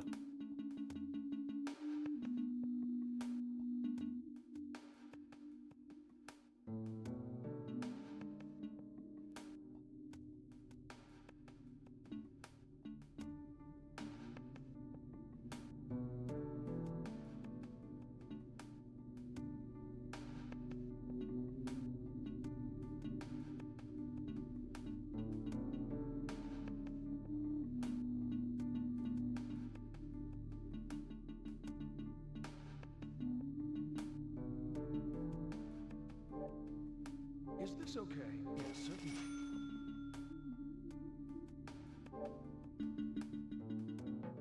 Is this fine? Yes, certainly.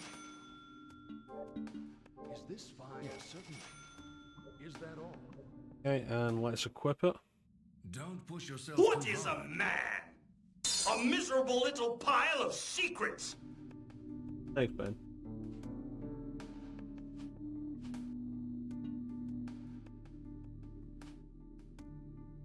That's right.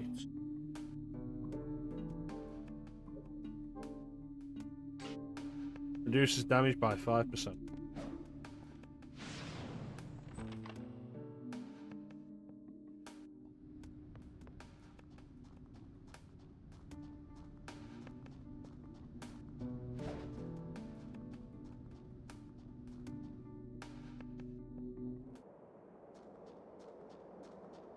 Alright, I'm back in the castle.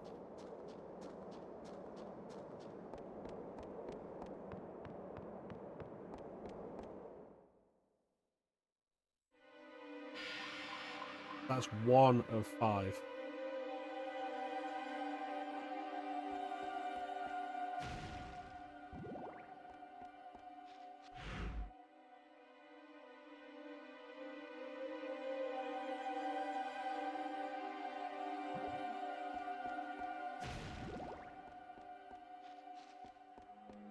We've taken all of them out.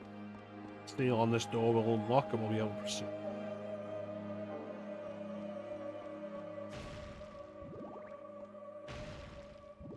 And like I said, that's the game. That's higher objects of the game. There's only one, I think, 2 areas beyond that door. Not much.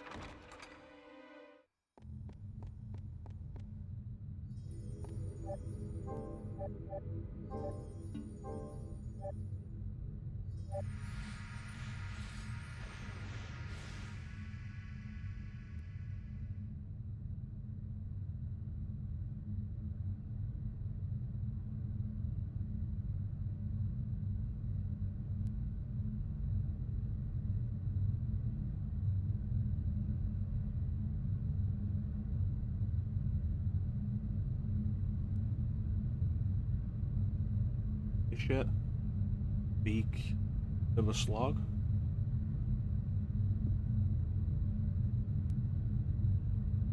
But less of one if we knock another area out today.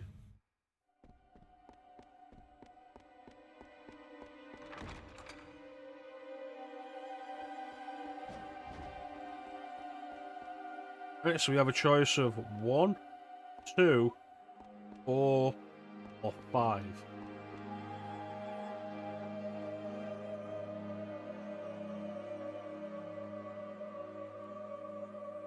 Somebody want to give me a number?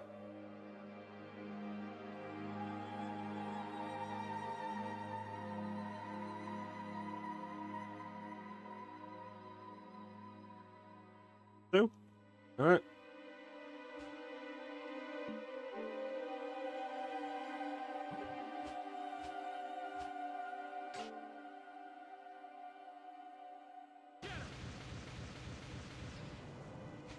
That's what you get with the orbs.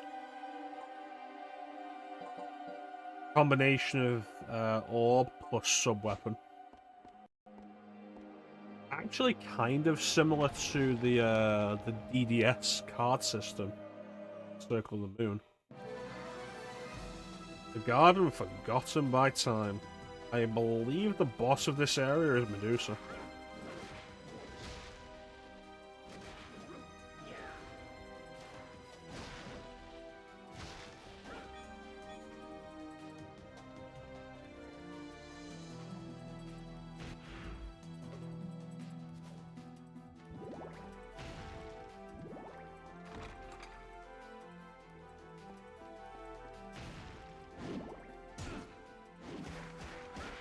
Yep, this camera is terrible.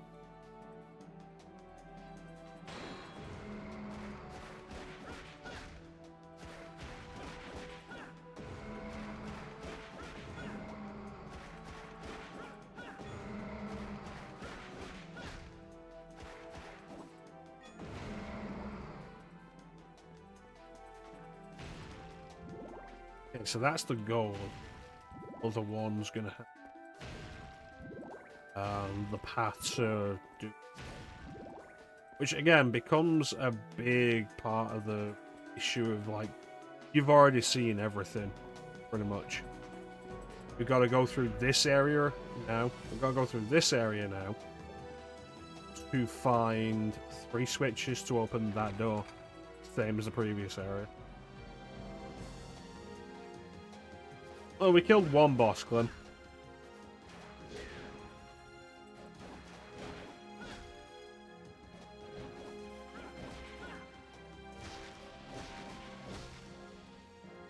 Gotta love how his attack animations in the air are exactly like they're on ground.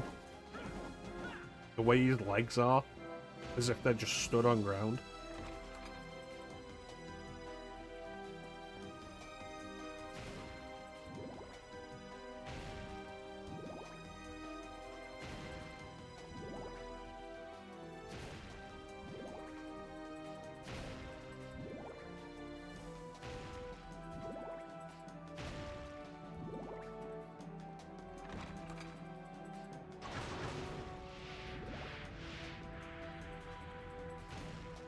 Thank you, Clank.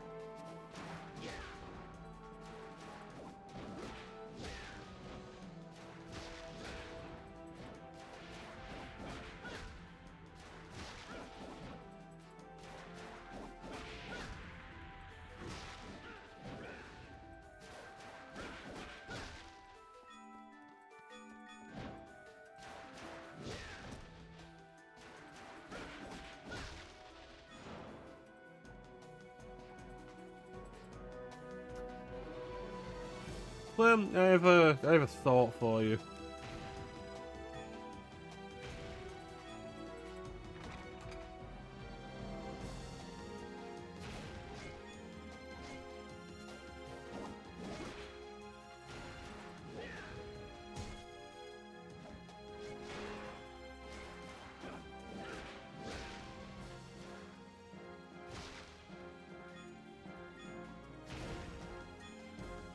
First off, probably refresh your stream.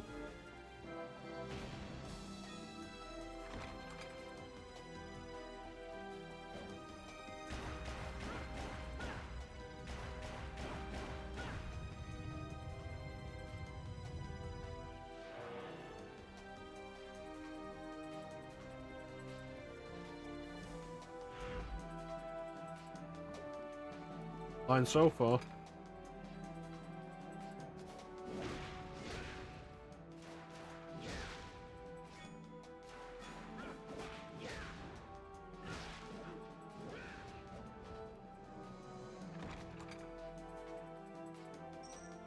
No, we had a bit of buffering a minute ago. You were probably a little behind.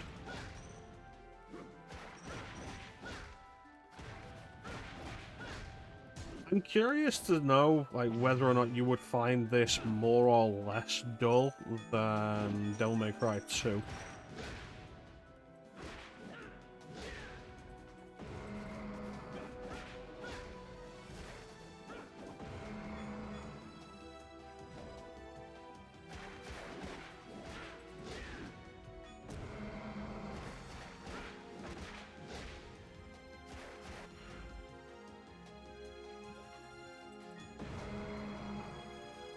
Yeah, if you're gonna keep spawning, I'm just leaving.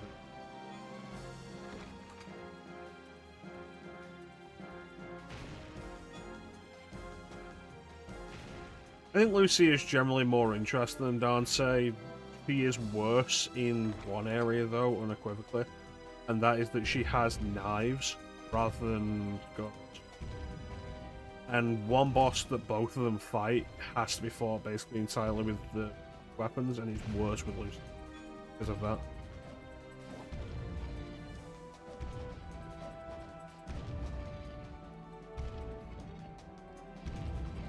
My intention at one point, yeah, the 3 heads. My intention at one point years ago, back when I was doing them on PS2, and I'll still have the save file for it on my memory card actually. I did Dante on hard mode, and my intention was like, oh, I've done Dante on hard mode now. That's going to unlock Trish. Trish has guns, and I can play as Trish instead of Lucia, which will make that less of a chore because she has the guns instead of knives. And I'll go through Lucia's campaign as Trish, and I think I did like 2 levels.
Was it worth it? I mean,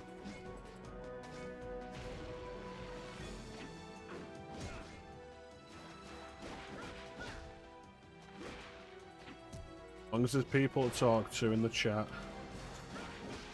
really just going to be a cakewalk. It's not particularly difficult, it's just kind of tedious and repetitive. There are people to talk to in chat.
Yep.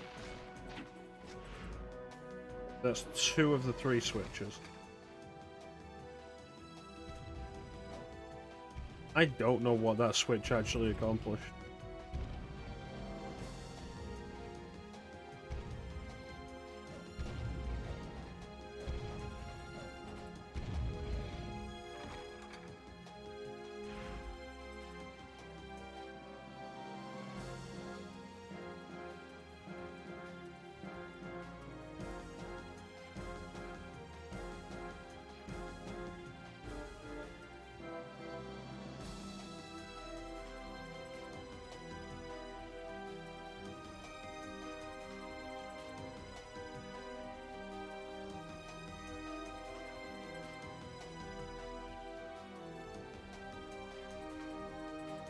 The journey back's gonna be kind of...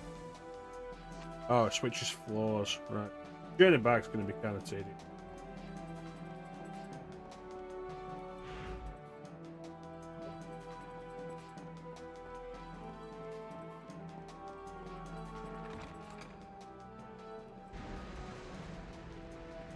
Blood skeletons.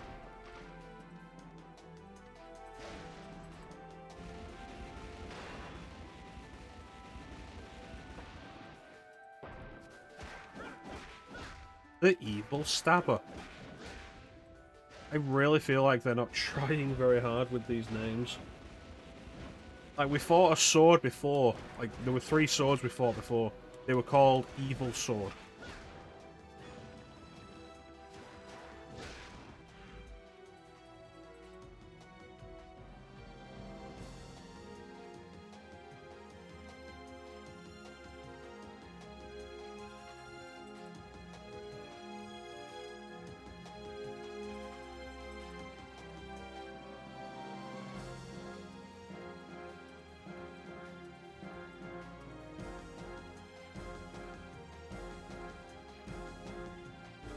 And, like, compare that with... Yeah, not the Evil Sword. Compare that with, like, some of the names you got in Symphony of the Night. Which, like, people get...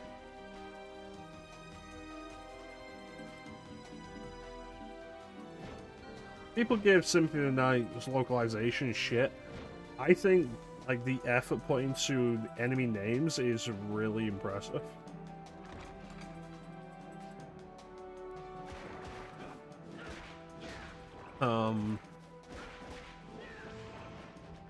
A lot of dudes.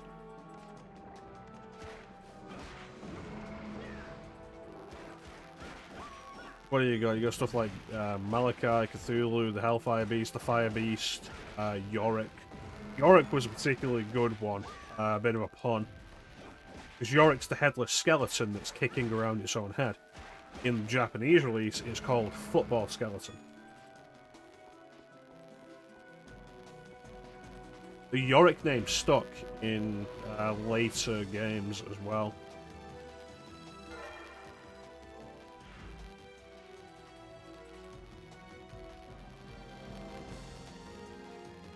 But no, like, here's even...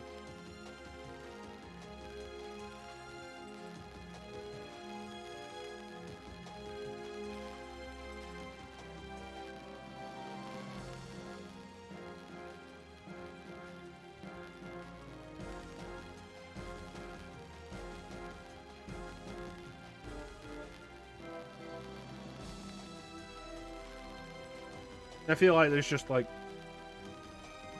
a lack of effort in the naming department. I wonder what Jeremy Blaustein was doing at this point.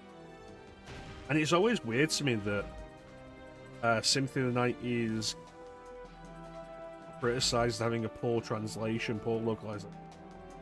And, like, there's a lot of good effort that's gone into it, and it's the same guy who did the Metal Gear Solid localization. Or the same guy that's credited for it. And, like, you know my opinions on Metal Gear Solid. I think the first game has the best writing of all of them.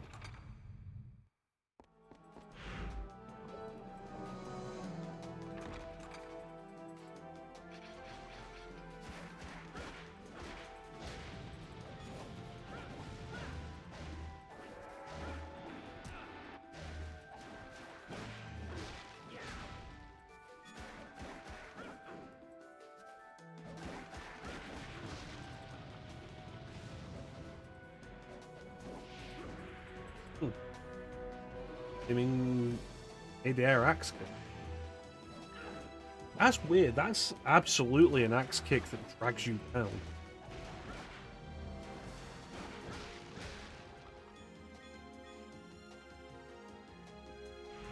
Strength in heroes is just... that doesn't matter.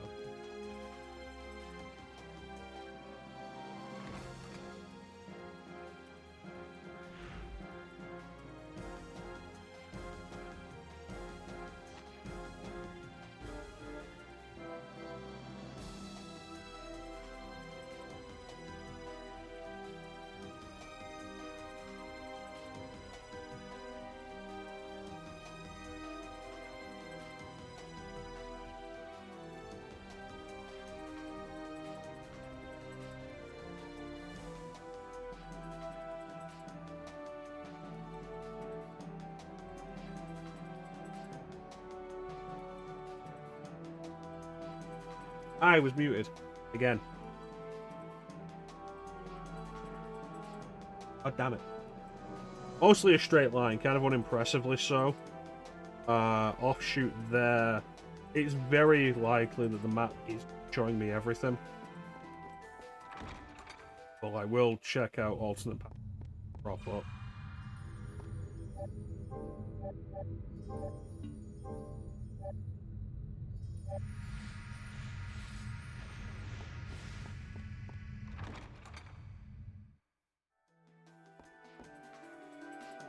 I do like when knives are I do like when throwing knives are instant kill weapons.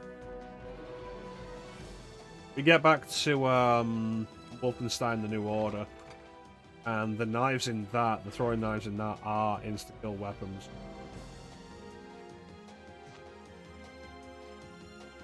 The trick with them is that they have drop off when you throw them. So you've got to like really kind of anticipate the range. Drop off.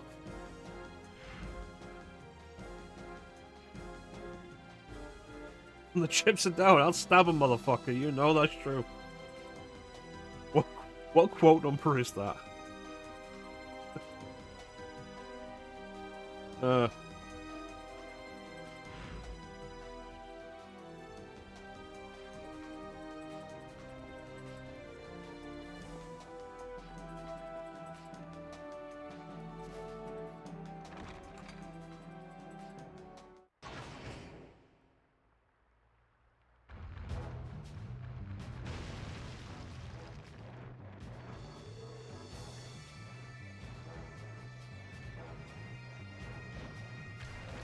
Is it raining in here? Oh, that's outside. There's a garden. I thought it was inside.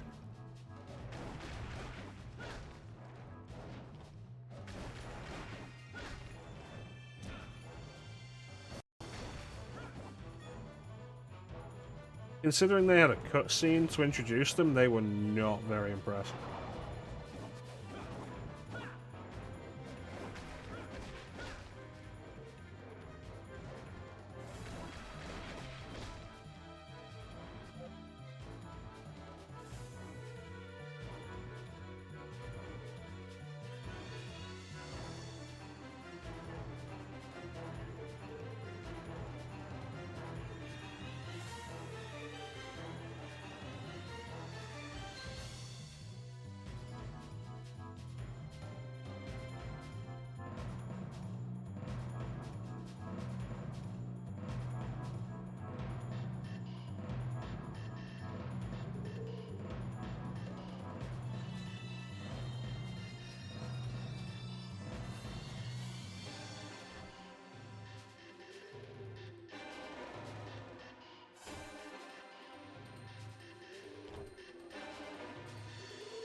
The 3D icon of that looks awful.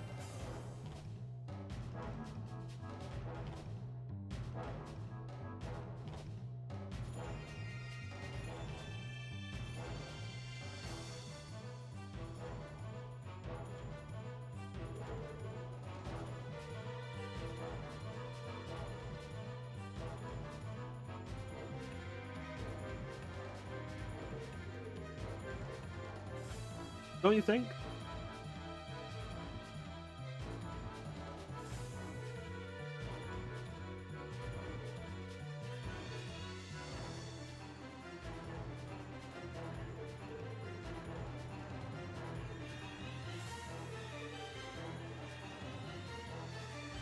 The icon of the whip in the bottom left. It looks terrible, don't you think?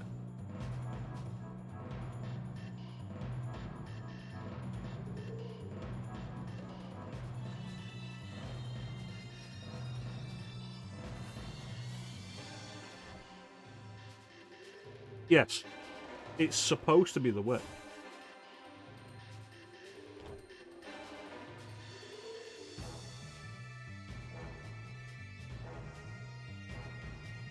It looks questionable. There's one way to put it.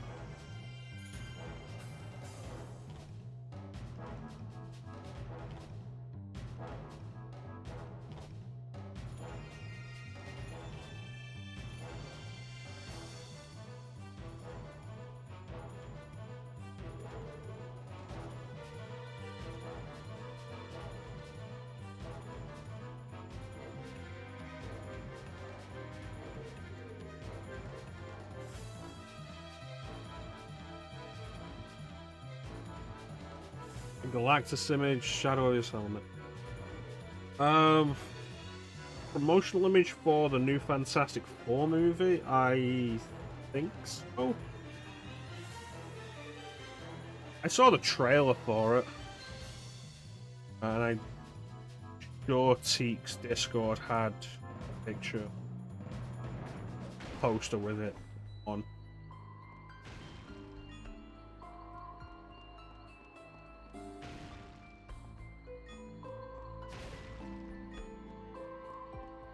Interested to see if they're able. It was very vulgar. So, not the helmet on his head then.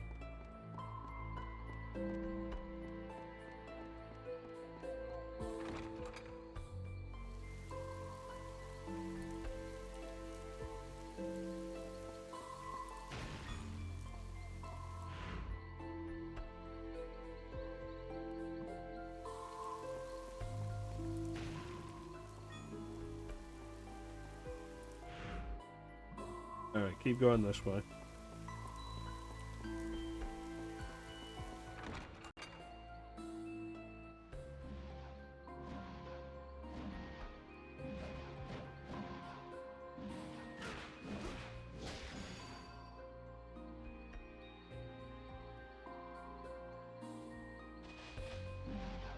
Quick step 2. Take further evasive action. You mean...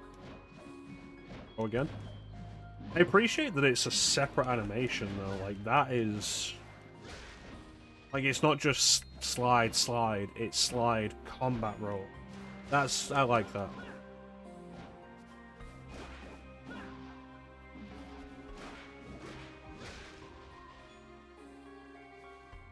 I think that's underrated. Oh.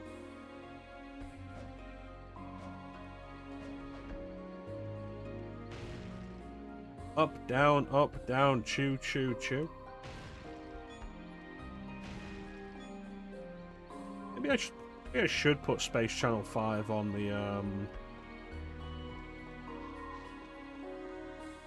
the Wheel of non-RPG.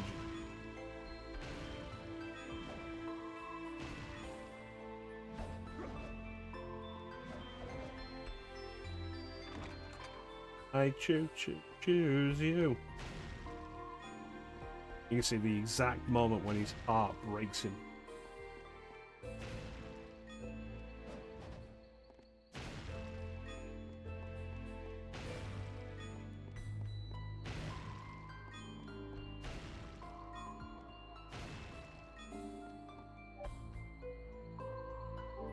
Oh, bullshit. Ralph.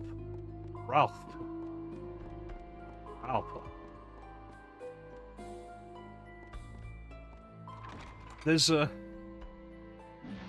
an interesting moment in early Simpsons, I think it's season 2, where Ralph is really weirdly eloquent. He's very German, you know.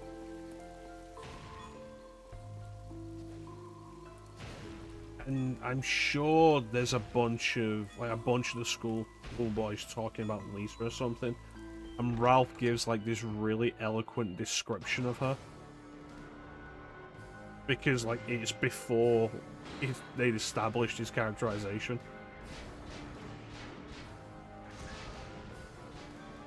I bent my Wookiee.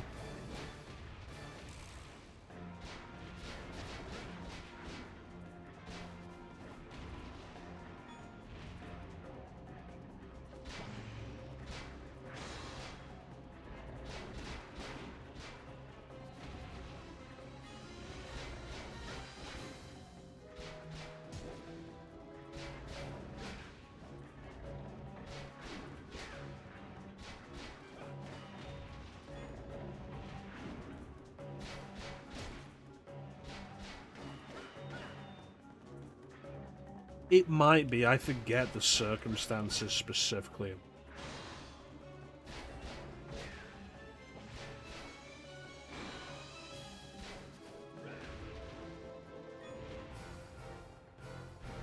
It's been a long time. How many times do you willingly go back to like season 2? And there's all those really good season 4 episodes. To be fair, like season 2 has a bunch of really good episodes. Lisa's Teacher's like one of the best Lisa-based episodes, and I'm sure that was season 2.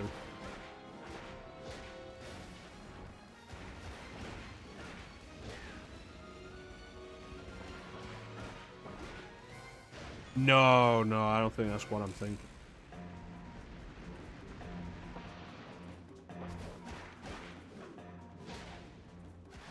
Well, yeah, of course they're legally on there, Clem, because he'll be streaming them from Disney Plus, right?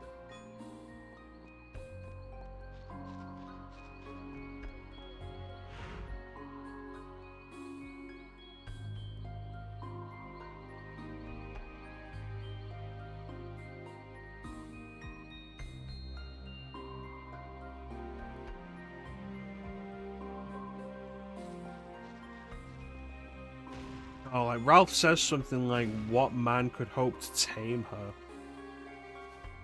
Like that's not the full line.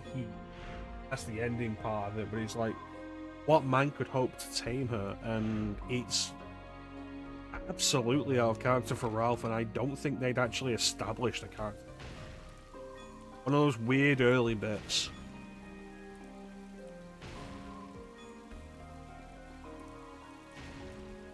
Like back when there was the possibility that Krusty was actually Homer.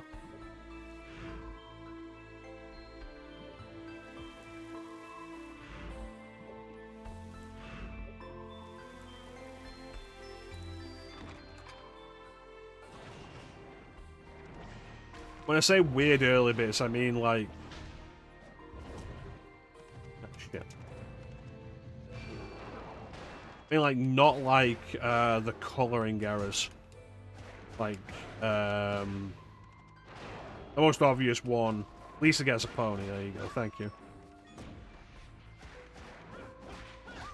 The most obvious one being, like, Smithers being black early on. But there's also stuff like Moe's hair's black. Chief Wiggum's hair is black. Those early colouring errors.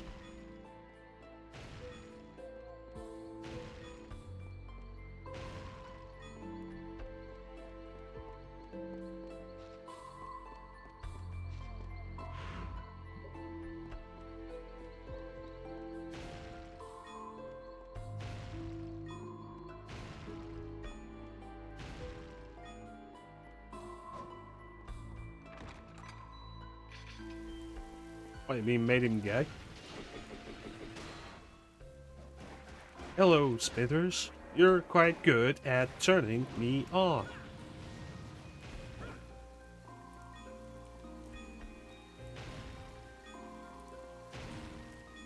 Like, there's been some funny moments that have, like, come out of the whole idea that Smithers is secretly in love with Mr. Like, there's the dream he has of Mr. Burns flying through his window. It's funny.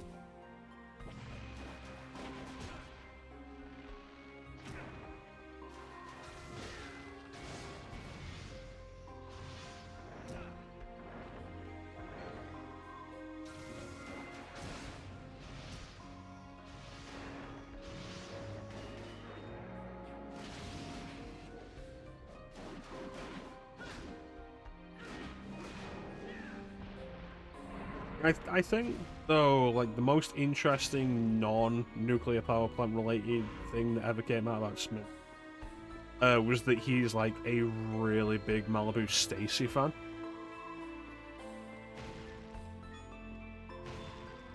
It's like, you don't really know a whole lot about Smithers as a character, and you don't need to. But it's an interesting little tidbit that propped up and gives them a little more depth without needing to be particularly.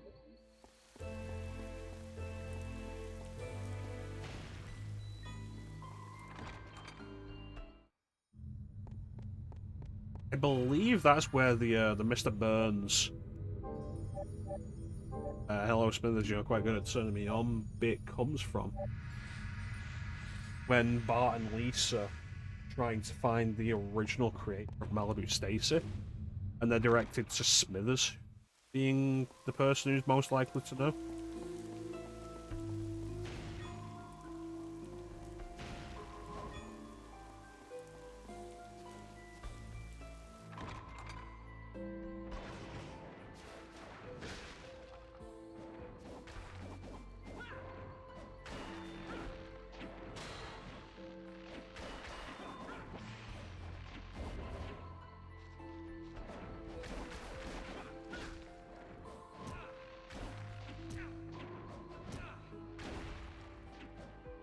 I feel like Simpsons is absolutely just a good show to have on in the background.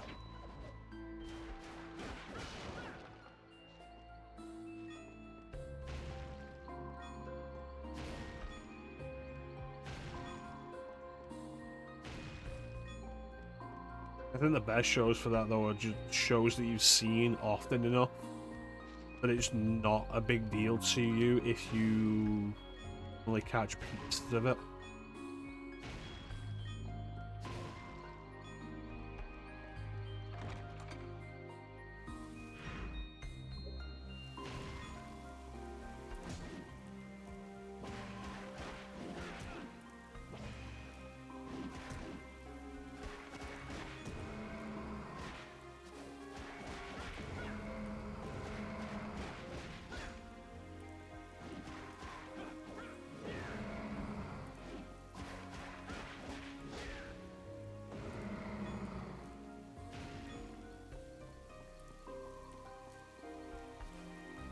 Probably my favorite Smithers Homer bit is when Smithers is looking for somebody to serve as Mr. Burns' assistant while he goes on vacation.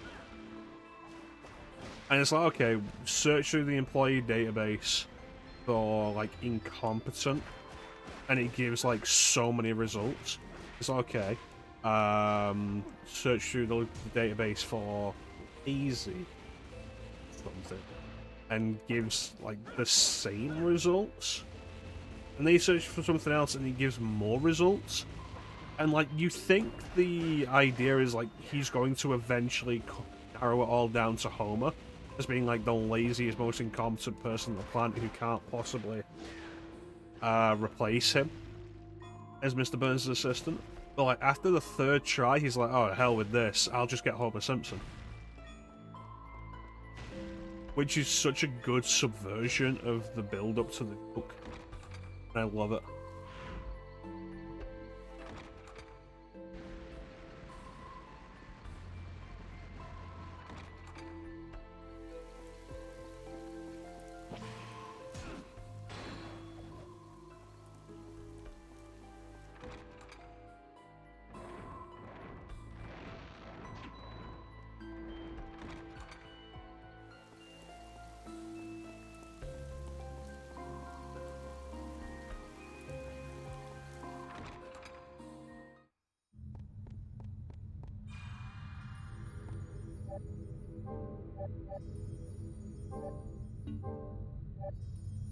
And then later in the episode, you've got stuff like, I'll take the fangs today. I love when Mr. Burns is cartoonishly evil. Like, it's the two funniest pieces, the two funniest bits you can get from Mr. Burns, when he's cartoonishly evil and when he's a senile old man. And they're both hilarious.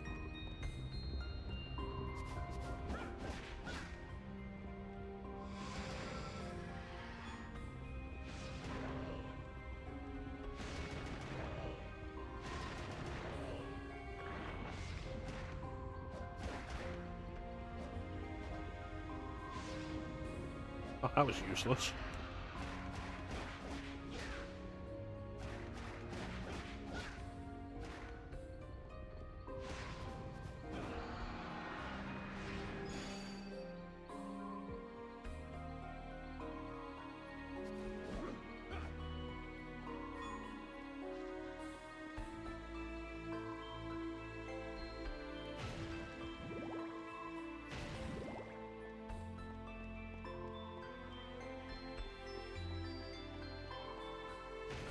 Like, there's the bit where Homer greases up his shoes and just slides through the power plant.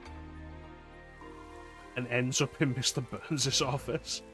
And Mr. Burns just looks up in confusion like, this?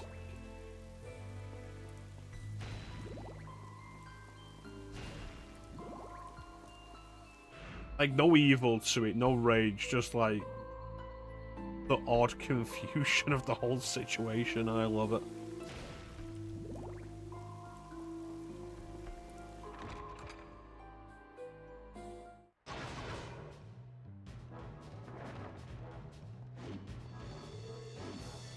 I've heard Modern Simpsons has started getting a lot better, but I can't watch it. Because, like, I've seen some clips from recent years of various things, and, like, a lot of the characters just sound so different. And they're still being done by the same voice actors, it's just that they're, like, 20, 30, like, 20, 25 years older now than they were when I last watched The Simpsons.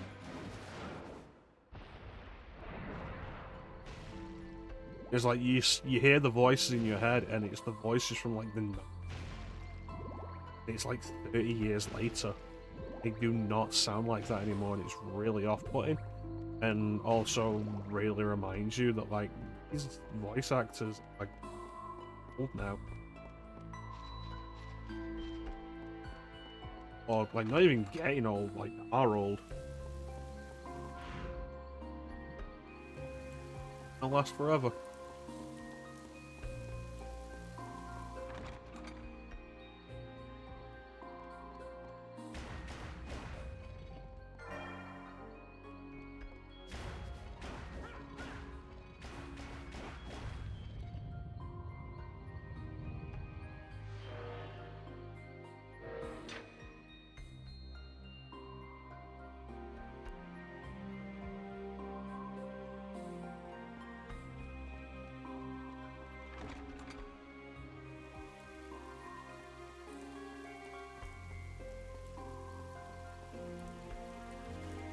And like over the years, we've seen various cast members like grow old, pass on, or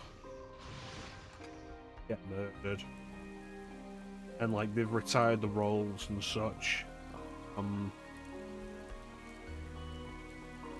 Like all of Phil Hartman's characters were retired when he died. Lunch Lady Doris was retired when her voice actress died, but she's come back recently, which is an odd thing.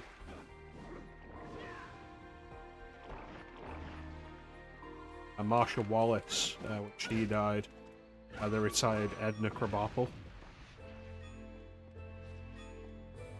But it's like, how long now until they lose one of the core cast members? Not somebody who just voiced like one character or side characters.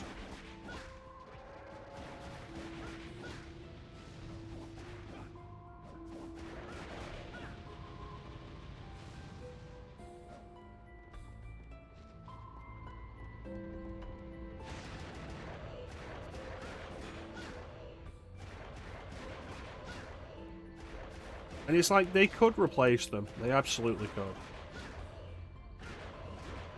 And you consider that Simpsons has been on the air for 36 years. There are people like us who have grown up. And there are people who've grown up with The Simpsons and done impressions of the voices to the point where they are practically spot on. And like, they could easily replace the voice actors. They should absolutely let the series just end.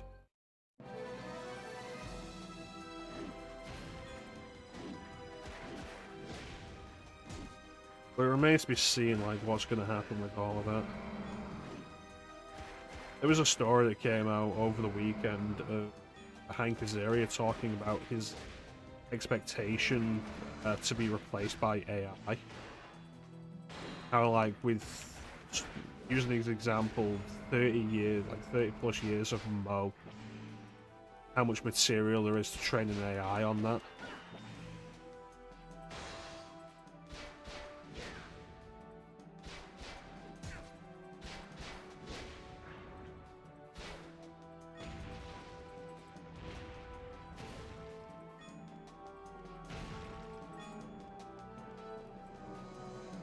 I think that I'd give new context to the idea that The Simpsons is a show that exists entirely as a zombie of what it used to be. If they end up replacing the entire cast as they die and after they die with just AI.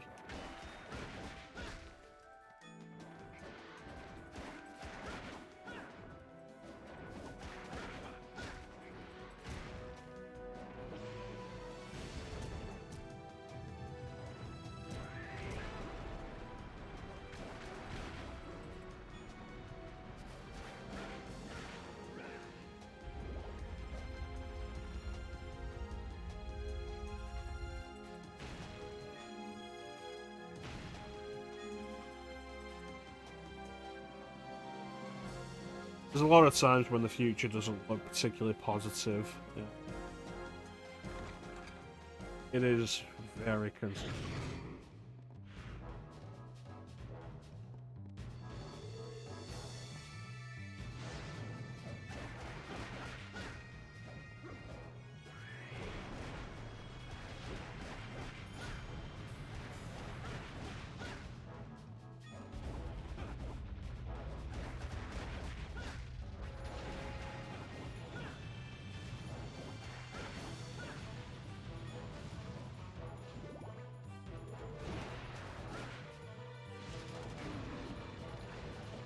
Guy exploded.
Yeah, holy water works wonders.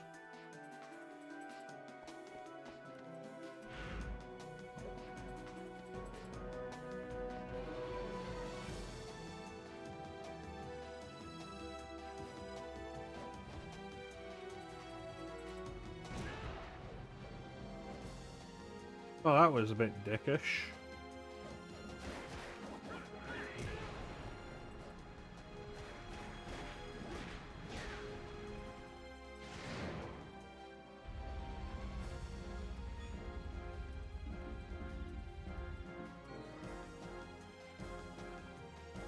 Another 3 eyes to open.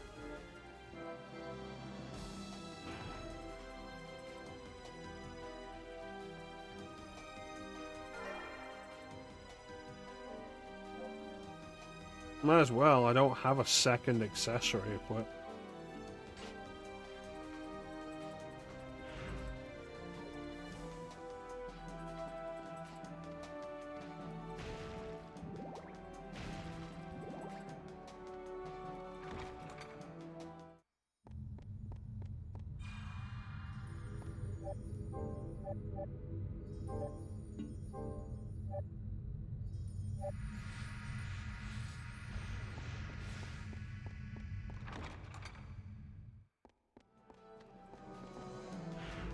Nothing else in this room.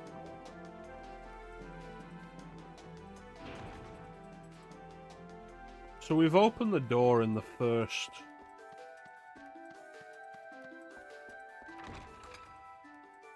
Will the map reflect that? Yes.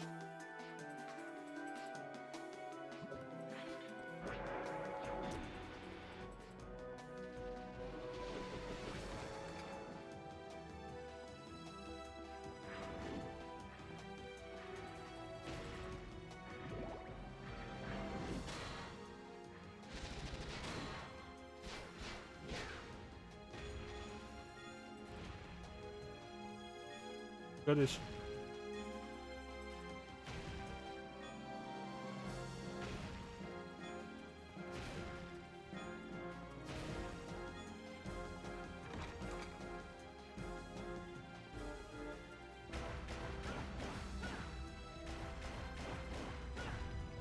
Does that fit with the new door?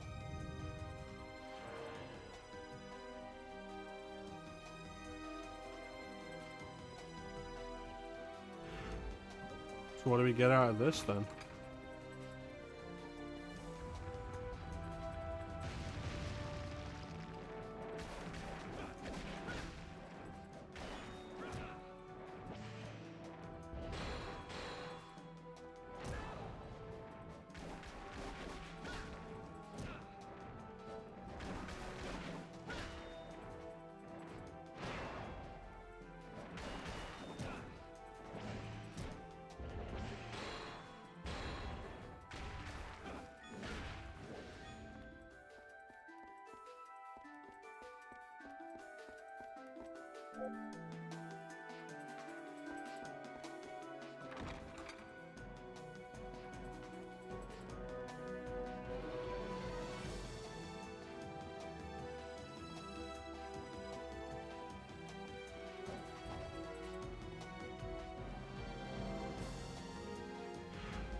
Door.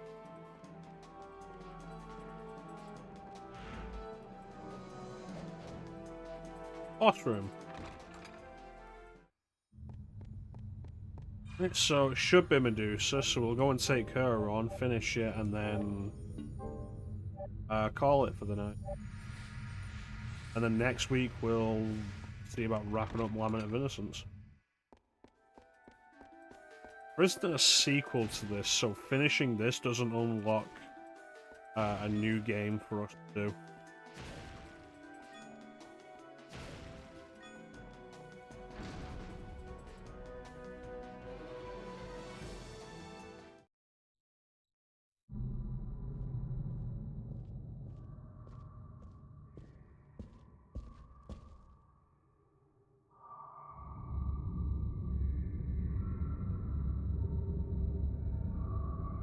Welcome!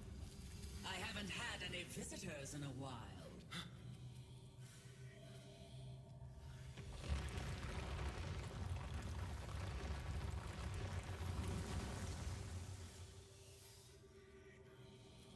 With that body, you'll make an excellent statue.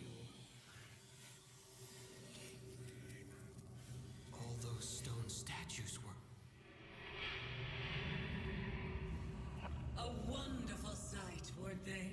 Don't worry, you'll be joining them soon enough. Are you the legendary monster that turns people to stone? Monster? What insolence! I'll grind you to dust! So Medusa is once again the giant head in this game. Supposedly, It specifically is a reference to her appearance in original Castlevania.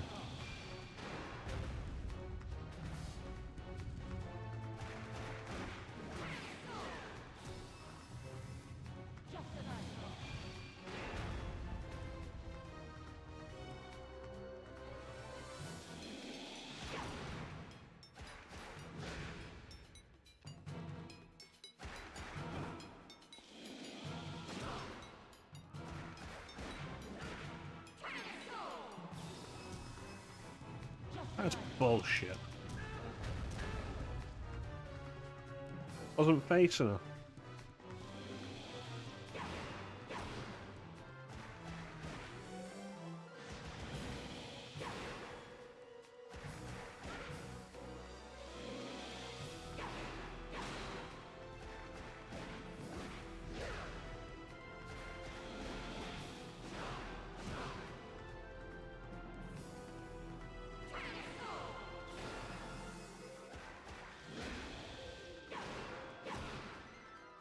Sam, you don't know that.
Deucer, done. That whip is... It's Ronaldo's whip. Apparently, it's effective even on legendary monsters. It wasn't so powerful before. Did it gain its complete form? Complete form? Still, it's no match for my master!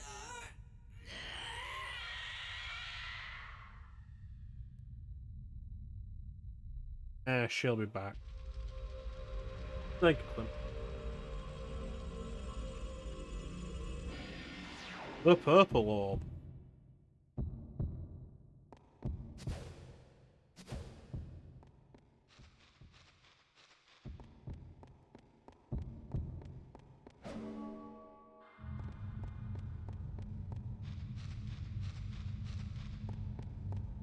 Oh, there it is. I was like, where did her head go?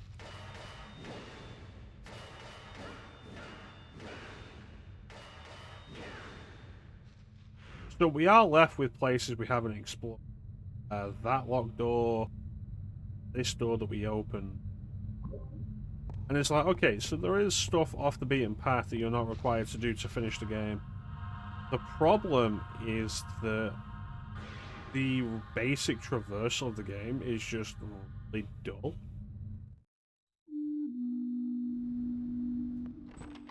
and as a result, you're not going to want to do it. Ronaldo. I'm glad you're back. What's the matter? You have an odd look on your face. Well, about this whip. Were there problems with it? No, that isn't it. I heard something about it gaining its complete form. Oh, that. That's true. The whip is not yet complete. But it has become more powerful than before. That is because of you. I hate to say it, but it seems it fits you better than me. Is there a way to complete it? It's better for you not to think about that. It's impossible by any normal means. But do not think about it. There are other things you must take care of right now. all right.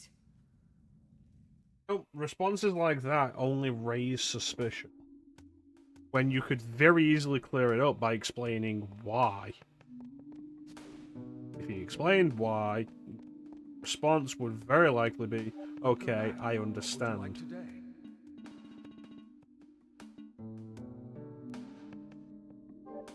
Is this fun? Would you like anything else?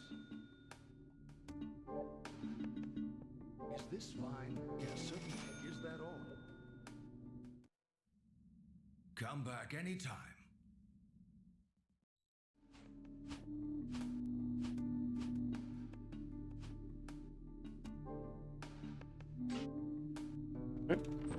Let's go save our game and we'll call.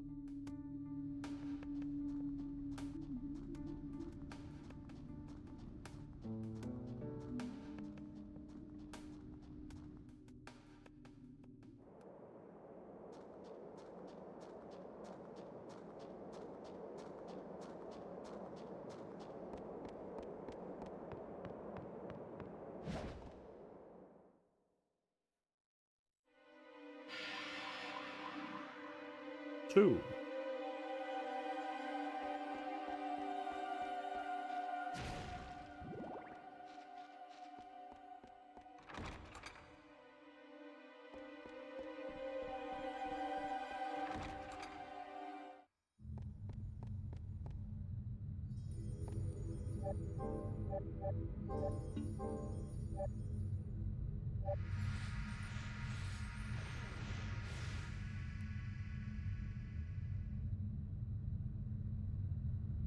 So,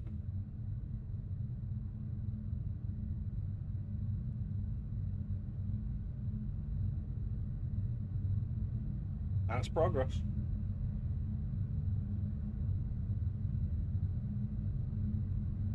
We'll return next time. I forget if I'm available next week. We'll return. When we do, we'll finish off Lament of Innocence and spin the Wheel of Castlevania once more. Next stream will be more Final Fantasy VII Rebirth. See how that goes.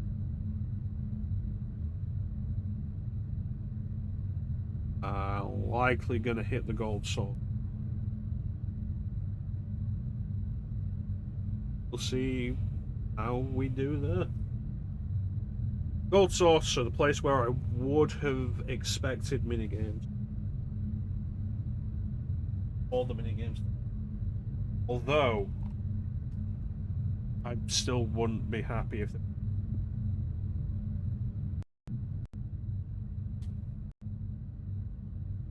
That's the big problem with all the minigames. Putting out, they've all been mandatory, and it's been like, I don't want to do any of this. This is such obvious padding in the first way. We'll see. We'll see how that goes.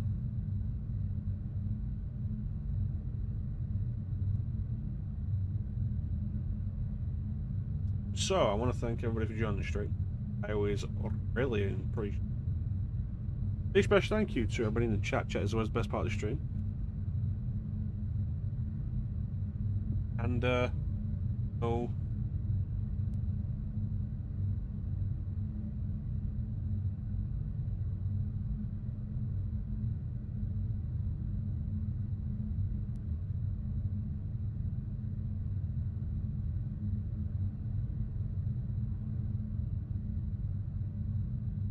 Thank you all for joining me. Always really appreciate the support. Chat is always the best part. Rebirth next time. Castlevania will return. I forget if it's next. I'll let you guys know. Yeah, it was charming where you could do a minigame or a side quest on your own time. Like, you go to Wonder Square and you can go into... Like, you go to Wonder Square and you've got to do it to recruit Kate Seth. But then you can go into Wonder Square and do the minigames, but you never have to go in there. That's great. I loved going in there when I was a kid. Now it's like, cool, is Kate Sith gonna drag me through Gold Saucer demanding I do all the game? I'll enjoy that. But yeah, we'll see. With that, not really anything else to say. So, thank you all for watching. Have yourselves a fantastic time of day.